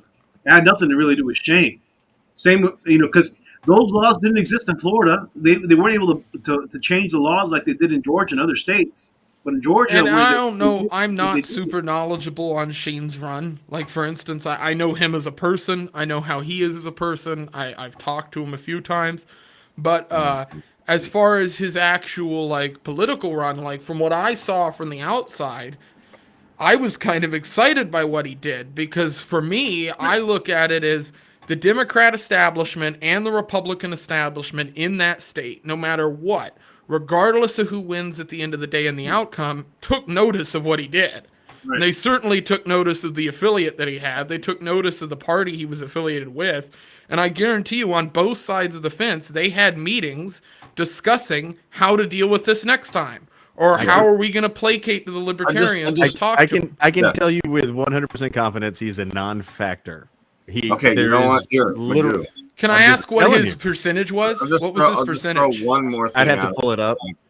I'm just curious in a ballpark. I was just wondering because I don't know. Like if he got, for instance, if all he needed to do was get 1.52% to throw it off and that was all it was, I probably would agree with Jim on this. I don't think then it's not a wager point where you can get people to leverage it, right? There's not enough voting power there.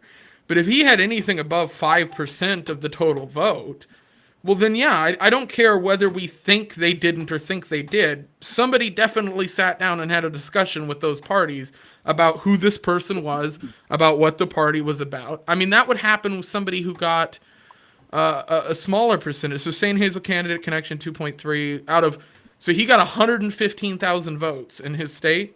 Yeah. I mean, that's a lot of people, regardless of, and remove libertarian from the equation at all. But if any candidate from any political party got over 100,000 votes in a single state, you would take notice of that person. If they voted for Harambe, you'd take notice of that fucking person. That's just the nature of the political game. Like 100,000 people in your state said, fuck both of you people, I'm voting for this guy. I'm not saying anything on the altar, like what happens after the fact. I'm not making an opinion on that, but they had to have taken notice to that. Like, I can't think they didn't. I mean, in our state, I don't think so. I mean, in our state, even with our population, we had a guy in Anchorage get 8,000 votes just a few years back, and that was enough for every fucking. And we, our population is small, but I think that would exchange 8,000 to 115,000. There's got to be some comparison there. But I think. Well, what is your population in that state, Georgia? Right? Like 8 million. Oh, you guys have we have dude, our population, what is the Alaska population right now? This is going to be funny. Everybody's going to get to laugh at this. How many does Florida have? Is it north of 10 million? It's got to be. Yeah, north. I'm going to guess 12 million for Florida, and I haven't looked it up yet. 21. Yeah. Is it really I was about to say, high? I think Florida's more than double us. I know that for a fact. Who was the last gubernatorial libertarian candidate in Florida? Just curious. Adrian Wiley. What was his vote total? 223,000 and some change. What? So roughly double what Shane Hazel got, same percentage. Right. Okay. Statistically, the actual mortality rate from COVID, which we've all deemed to be insignificant. That's kind of my point. Well, I don't think that's but okay. You're wrong. You're right. In perspective of the entire state of Florida, that 200,000 votes seems small, but I'm measuring it in the perspective of growing the party and growing the movement. I don't think that's small. I think that's substantial. I think 200,000 people, even if they just looked at the letter next to your name, And when they go around over the next 2 years, that and gives I think- them more of a probability they're going to join up. And I think what more people, even in the liberty movement, are interested Alaska has get this, 700,000 people basically. Sounds like a and nice some town. change. But what I'm saying is like state. that number, that 215 whatever thousand number, if all those people donated just $5, a month or a year, whatever, and you took that money and you shoved it into a lobbying group, a national gun rights lobbying group, and got red flag laws just stricken from the record, that's more effective than running as governor to then what? That's my only point, and that's I it's think literally the just I because of think going the through it and only forcing it. the only thing I would push back on that is I don't think you're taking into account how much like it really takes to get involved with lobbying that level. Like take vaping for instance, which was something I was involved in the beginning of me getting involved in libertarians. I was still on the Republican side of things, talking to Republicans in my own state. The Democrat establishment that was lobbying against or lobbying for raising the federal age of tobacco and was trying to get people in my state to favor with them, their lobbying pack or whatever the group they had when we broke it down, they had somewhere in the ballpark of $1.9 million at their disposal. That's I mean, I understand, and that's just for this state with a population of 700,000 people. Imagine what that bank is going to be in Florida or DC or Georgia or California or any of these other states. They're going to have $5, $6, $7 million at their disposal to pass some of these things or to block some of these things. They're not just lobbying for bills or legislation, they're lobbying against it. The Democratic establishment will pour $5 million in against the libertarians if they try to lobby for constitutional carry. Exactly, and that's why that's my opinion. Just to get this real quick out there, and sorry, Magoo, just to get this real quick out. Here's what I would say in regards to what we're talking about with Hector and with Stacey Abrams regarding Shane Hazel and all that. Most people who were involved in drafting the initial Constitution that gave us freedom today, even if we want to move to ANCAP stand later, which I think is incrementally possible, most of them died because they tried to get the message of freedom and liberty out there. And I don't think that should be neglected. So regardless of the odds, regardless of what will happen or not, like I said, okay, Biden could be president, but I'm still voting for Joe Jorgensen because I'm going to do this on principle.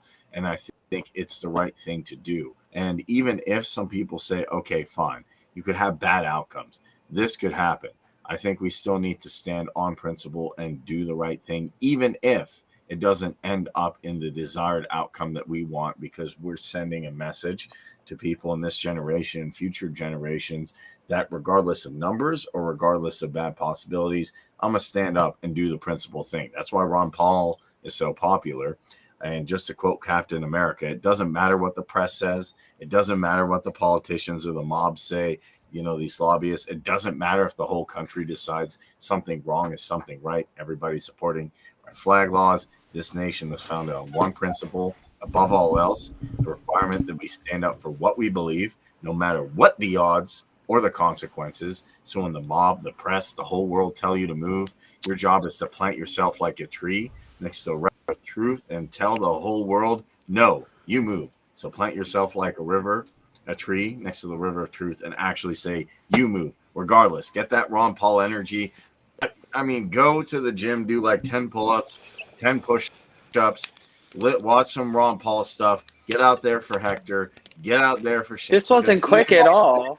Yeah, it was right. This is a lie. What a politician. You lied to me. This is a net violation. Just start yelling brown power. No, Kareem, I love your energy. I love all that stuff. I love your heart. The energy.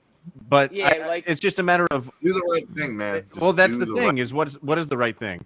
And to address Richard, stand on principle. I had a I'd like to just 1 second. I want to recommend this documentary because this person recommended it, and I just saw it like 4 days ago, and it's fucking great. Hell if yeah. anybody hasn't watched it, go watch Kill Chain: The Cyber War on America's Elections. I'll watch it as soon as we get done. And Josh, I promise I'll mute myself. I'll fucking walk away. I'll give you the floor. But I just got to address Rich's comment in conjunction with what Kareem just said. Which comment? So I can bring it up. Oh. It's a difference in opinion on what is the right thing. If doing what we think is right leads to worse outcomes, that's the wrong thing. And he's a non-factor, but I won't vote for him because I won't risk Stacey Abrams from government. This is the simplest fucking answer I've ever been able to give. He's a non-factor based on the votes he got for extending or pushing liberty in the state of Georgia. That's why he's a non-factor there. And that's why I won't risk voting for him if it means potentially getting Stacey Abrams, which is exponentially fucking worse than Brian Kemp. So I do agree with Josh, you. I think she's worse. I don't want to take any more time away from Josh. I want him to say what he needs to say. Okay, we'll turn it over to Josh. Go ahead. I mean, we're so past this point at this point that it doesn't even matter. But like, I'm just confused on like Magoo's point from like 20-30 minutes ago before we went through 3 quick 20-30 minute statements each.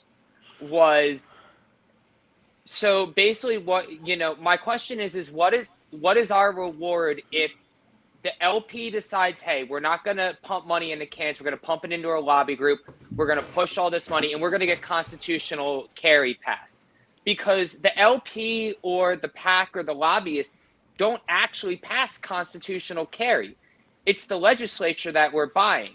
So at the end of the day, it does nothing for us in the political realm. We build no political capital. We gain nothing politically, because at the end of the day, Republicans get to go out and they get to say, look at us. We passed constant carry. They get to wave it as a banner, even though we were the ones who pumped money in and pushed them. So basically, we paid to give them advertising for a huge win. We're marketing against ourselves. No. It doesn't make Is the any goal sense. is the goal to have more freedom and more liberty, or to build your brand? That's to build our brand. So I would argue you have to do both at once. No, hold on. You can't separate them. I can answer that directly. I echo what Justin said, but secondly, Donald Trump already made it widely known that everybody is for sale. I bought the Democrats in the 90s. It's a matter of marketing. You can market yourself saying, you like that constitutional carry? The libertarians gave it to you. The Republicans are going to lie to you because they're politicians. That's not a hard concept for people to understand. Then for long time preference, you build that case over 10 years. Then when you're ready, when you run a gubernatorial candidate, you might actually have a chance. Time preference. That's a high time preference answer. Correct. Right there. I'm sorry. But it's a high time preference answer for me, though. For results, for getting a L voted in. You guys are scared. It's a short time preference for actual, realistic, livable, results. So you're doing both. It's a matter of can you market yourself. You can't do both. You can't have a high-low time. You can't have a medium time preference there. Like, no. No, what are your goals? I think the low time preference item is to run candidates. Like, this wouldn't be a discussion if we had been running candidates every single election cycle. Yeah, so that's a point that I'll make is if the Libertarian Party had been running on the principles, in my opinion, then since probably around 1975, we would have been running candidates consistently. At least since the 90s, we should have been running candidates consistently from the Libertarian base. That is something I think ultimately the party has done incorrectly. And here's I'll respond to this right quick. Judas sold out Jesus for silver. You're doing it for blue check. No one's doing anything for blue check. I don't think anybody here thinks they're going to get a blue check out of anything involved here. Let me respond to that, because I think what he's actually I agree with Top. If it's just about marketing, if it's just about branding. Oh, right. Yeah. If that's your only game. Right. Exactly right. I want to point out two things. It's something. The first thing is something that people are not saying in this discussion, which is you cannot effectuate any political change whatsoever if you do not have the culture to first sustain it. Right. That is what the operation of any good candidate is to do, is to develop the culture, to put out what they say, moving the the Overton window. No. Right. Or Chacardian window. Well, to give Clyde from, which I believe Justin knows who I'm referring to over on his show, Clyde made a statement on Twitter, which was something along the lines of libertarians who have this kind of thought pattern will fail because ultimately they don't have the culture basis. They need to build their neighborhoods. They need to build stuff like that first. And ultimately, I've actually talked about that on this show multiple times. I've talked about the fact that I think the Libertarian Party is young as shit. And a lot of libertarians have decided that they can make political strategies and political moves within the Libertarian Party using history that does not exist for the party, because this isn't an old party and it hasn't existed long enough to have that election history to go back to. Not only the fact that for the first 30 years of the Libertarian Party's existence, they didn't even run fucking candidates or do anything that really equated to anything that would be able to be looked at for any strategy.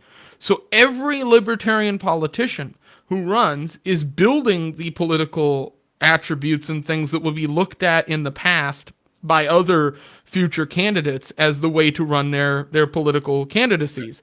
For instance, Hector's run might not be successful. It might pull in some people from another side. Again, pull from those remnants like I talked about on the Democratic and Republican side. And some guy 10 years from now can look at Hector's can't run and pull certain things and do things differently too, where Hector may have fucked up. And the guy goes, okay, I don't want to do it this way. I'm going to do it another way, right? We need that kind of history. That is something that the Democratic and Republican establishments pull from all the time. They have hundreds of years of political activism and history to go back from that they get to pull from. We don't. All we have is the writings from a bunch of other libertarians, and we're trying to adapt that into a political philosophy and run it. And you can't really do that historically without putting candidates up. Like, you're not going to have anything to pull from later on. And one thing I want to address real quick with Magoo is there was a second thing I had on there. I really want to get this out before I forget and make sure that everyone knows what the stakes are for these elections, whether it's Georgia or Florida. At the end of the day, our elections, these two elections, whether it's Georgia governor or Florida governor, they're not going to change a damn thing right now, because we're living in an authoritarian moment right now. This is a wave of authoritarianism that we're not going to be able to bail ourselves out with the traditional manner of just political change. It's not going to happen like that. We can influence culture to start pushing back on it, but it's going to be a while. And frankly, I'm wearing a Flex or Die shirt because I think the natural outcome to all this is actually the national divorce. That's really what it comes down to. We need to start thinking that if we don't have an exit strategy, ultimately, then political change isn't going to matter. Political change from switching one despot for another despot with just different names or different titles or different letter next to the name isn't going to change anything. So that at the end of the day, we do have a need to establish an exit strategy for everybody to have. So if we really want to move the needle for freedom and liberty, we need to start. This is the conversation we also need to start having. Yeah, well, right on. And here's the thing: Donald Trump proved most people could be bought, but Ron Paul couldn't be. Why? Because he stood on principle and he had strong convictions of what he wanted. So you're asking, what's the goal really? It's to do two things: stand on principle and continue to push decentralization. Republicans, while they might be good on some things, are not standing in on it for principle. They're doing it for lobbyists or constituency, like you said, and they're not going to push for actual decentralization, which is actually solving the problem at the root cause.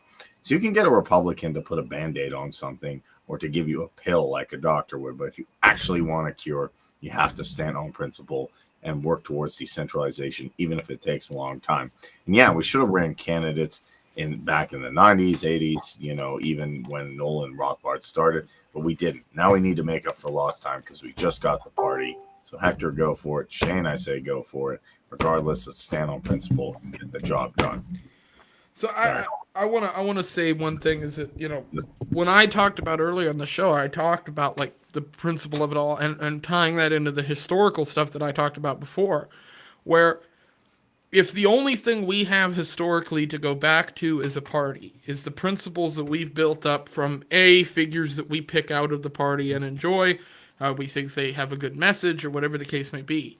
The rest of that is coming from what people would call this Ancapistan in your head idea. This coming from pulling from literature, pulling from the ideas that have been spread within libertarian theory. This has been my main concern with that argument, is that, well, yeah, you can say, well, we're living in Ancapistan in our head because we want a principled candidate over somebody else, or we want at least the affiliate to run a principled candidate, or somebody to be in the position to run. I look at it as going, well, if you as a party put your weight behind somebody,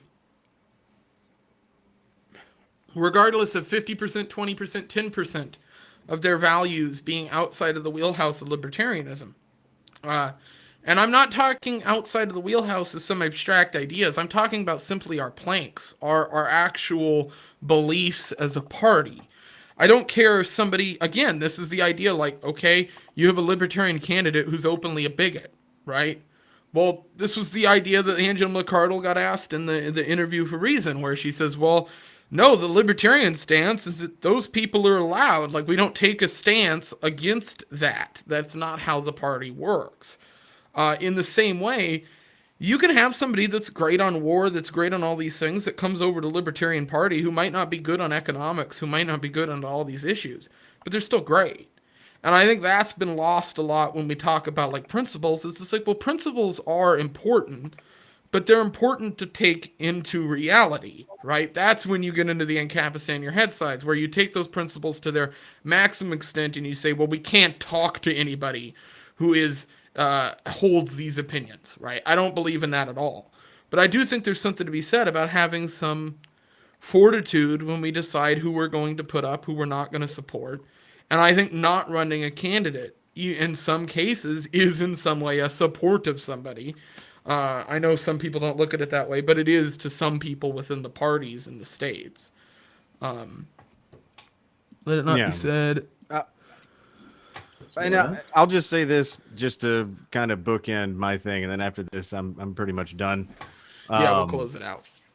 Nobody knows the name of the most influential lobbyist in your state, or that lives next door to you, and they have far more influence than an elected official, because they're there beyond when that guy leaves office.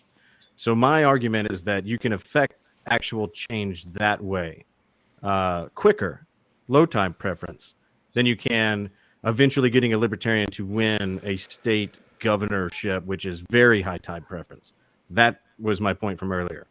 I will say that all of this is just legitimately, like, we all share the same principles. We all are in the same boat ideologically. I don't disagree with any of you guys as far as what you believe at a core level. This is just a difference in opinion and what we feel is the best method to obtain the highest amount of liberty. And Josh and Hector both, I got nothing but respect for you. Nothing I said, even if it was in any level of disagreement, heated, not, whatever, straight up, I respect the shit out of what you guys are doing. Y'all are devoting a lot of time, and you're putting yourself out there for something you believe in, and I got nothing but respect for that. So I want that to be said. Leighton, I appreciate you having this conversation, because I do feel that this is going to be something that is going to continue on, especially as we get closer to the election. And I'm sure we'll have this conversation again within the next 6 months. I guarantee you. And it's going to happen daily on Twitter. And I know that that's why I hate Twitter. It's better to get people in something like this and just everybody say their piece, like put it out there. I'm just trying to say, like, there's no enemies here. This is all a what is the best path towards liberty, and then that might just be where we differ. But yeah, I have no hard feelings whatsoever. Like, I appreciate all y'all. But thank you, Leighton, for letting me speak my piece to at least have it out there. Shout out to Top in the comments. I love all your shit, dude. Feel free to give me a follow on Twitter, by the way. And that's my only shameless plug. Carry on. And I think that's all I will advocate for Top Lobster to follow Magoo. He is worth the follow. And Top already follows me, so I feel like I don't have to ask. Okay, so I guess if anybody else has anything they want to say as we close out here, outros, plugs, all that good stuff, say your pieces now, and we'll get this fucker done with. Yeah, I'll kind of wrap up my argument that I've been trying Great. to kind of make is, like, there are better ways to go about actually realizing and seeing freedom and liberty come to fruition now. And it's running local, running on those uncontested races. It's like, I'm not saying, so the thing that I've gotten accused of multiple times whenever I've made this argument on Twitter is that, oh, you're just saying vote for Republicans. Like, no, I didn't say to vote for Republican. I said be more strategic in the way that you're going about approaching these. That state legislatures and lobbying groups are the ways that you actually make change and make those things happen. If it's only about building your party, then you're not going to see freedom and liberty come to fruition. So that's the thing, is how can we be proactive and actually impact real change? That's the goal that you should be aiming for, not building your brand or whatever. It's what creates actual freedom and liberty in our time. That's all I got. Awesome. And okay, anybody else? I'll just Josh, go ahead. Yeah, We'll go around the go around the horn. I figured we'd have some lengthy outros. It's the kumbaya moment. Mm-hmm. Yep, exactly. I'm how to start this off right. Anal. Look, He's I'm a party like the officer. best. I disagree with some of the statements I'm hearing on like high and low time preference. I believe that the low time preference idea, which is, sacrificing in the here and now for the greater good later on down the road, it is the principal move, which is we need to run candidates across the board. I agree with Justin that we need to be more strategic, but I disagree that we don't need to build our brand. The LP, like Justin's alluded to multiple times, it's a brand that nobody knows. It's not a household name. It's not somebody knows. And when we're giving wins to our opposition, we're helping them to build their brand and losing issues for us to advocate for. So I'm going to be here to build our brand because we're not doing anything. We're not getting anything out of it. And honestly, you want to know how you create liberty in your lifetime? You do it your fucking self. You don't wait on a legislature to give it to you. You don't throw money at a lobbyist group. You just go out and you live your life the way you feel comfortable. You take the risks you want to take and you go about it. You're not waiting on that. Like, I always thought that was such a bullshit answer, is that how do you secure liberty in your lifetime? Well, you just do it your damn self. You stop waiting on it to get fucking handed to you.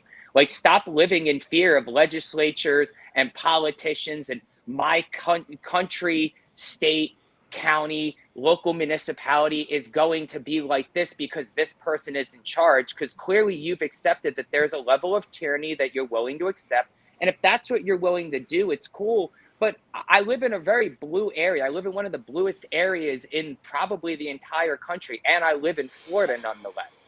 And I just go about my life. I do what I want to do. It's not illegal unless you get caught. It's not against the rules unless somebody points it out. So you just go about your life. You don't worry about it. You don't make things a big deal, and things just kind of happen how they happen. You grow your food, you tend to your farm, you fucking collect your guns. You just don't talk about it. Like, you don't got to be flagrant about this shit. That's how you secure liberty in your lifetime. You go about your life, you keep a low profile, you don't be flagrant, and you just do what you take the risks you're willing to take. For everything else, you figure it out. So I think you would concede to the state. My closing is going to be supporting something both Justin and something Josh said, and Clyde for that instance, which is I think that both Justin and Clyde are right on that fact. Homesteading, living rural, getting yourself out of the cities, that's a big aspect and exactly what I think Josh was just talking about, right? Like, get the fuck away from the government being able to fight you in the first place, right? And I think that in coalition with some of the things that are being brought up by Josh and Hector and other people can be done at the same time. This is, for instance, what I see here. We have a lot of people in my state who already live rural, who are then now getting involved in our party here in our state because Well, they already live rural. Like, they're already not affected by the government, so I'm in a better position to fight it, right? And I think more libertarians need to be moving over to that in general, regardless of what you believe in this fucking argument. If you have a state where you have a patch of land that's not as inhabited, move the fuck towards it. Like, get away from the federal government, get away from your state government, get away from any of the government. Like, build your own compound. And I know some people don't have the ability to do that, right? Some people don't have the money to build those things, so look for places that have those independent communities and look for areas that you can rent in those areas. Get closer to people who have that mindset, and it doesn't matter what side of this argument you land on because your life will be better regardless. That's ultimately what I'm going to close out my messaging with. I think everyone here who discussed this was great. I think everybody brings their own little piece of knowledge to the table. Specifically, I think that this conversation was good in general. It's good to get everybody's opinions out. Again, Twitter is a horrible place to talk about this shit. And I hope we can have more of these episodes in the future. I'd like to bring more people together on both sides of these arguments. I think this is something the libertarian side has been missing for a while, which is just a show that lets people have conversations without it being about party or affiliation or who you side with on this or that, or whether this little issue is a problem. And I'm just happy everybody came on and talked and everybody was nice. And I think we had a good experience here regardless of the outcome. I support Hector's cat. I vote for him for whatever office he's running. Hey, 1 second. I can. Hell yeah. Oh, that cat looks more stoned than me. Governor right there. Hello, Governor. I don't honestly think. Hey, in Alaska, we had a dog, or no, we had a cat in Talkeetna, Alaska, who was governor for a while, or mayor. Yeah, but as far as I'm concerned, Josh is 100% right. The only thing I will add is, yes, you do what you need to do, take the risk you're needing to take, but also if you stand on principle, it seems to attract tons of people. How do I know that? I bet everybody's here because of Ron Paul or Matt Kibbe or someone who stood on principle and said, this is what I'm doing, this is what I think is wrong, and I'm not going to change because X party or X person said no. And I even remember talking to Republicans. They're like, I like Ron Paul because they told me while he was in Congress, they said lobbyists would say, don't go down there and talk to him. He won't take any lobbying money. Well, he built an effective movement as far as I'm concerned. People who know who he was retook over the Libertarian Party. So if you stand on principle, while it doesn't happen overnight, people say, oh, this guy's standing on principle. He really believes what he says. So that will, in my opinion, snowball like it does here. And it'll keep snowballing till one day you wake up and you say, hey, I actually defeated the authoritarians, and maybe this time for good. Yeah, I love this. I'm reading this story over again, but with zero qualifications, elected in a bout of anti-establishment protest, despite having no experience, Alaska nominated a cat named Stubbs as the mayor of Talkeetna for 20 years. Hey, man, when you're running for the office, I guess let the pussy be the one grabbing it. Dude, I remember hearing these stories when I was a kid about this cat who held office in Alaska, and I live far enough from Talkeetna, but apparently that whole thing happened because a bunch of people in the town got pissed off because the person who was running was, trying to, had a financial interest in the city, and so their reaction was just, fuck it, we'll all vote for the cat. Which is the most important race. Which I think is hilarious, and a decent point for you. Yes, I agree. All right, everybody. Shannon, is your internet good enough to say anything? Nope, guess not. She's got that panhandle broadband. Bye, y'all. All right, we will talk to you guys in the next episode. Take it easy, everybody, and have a nice night.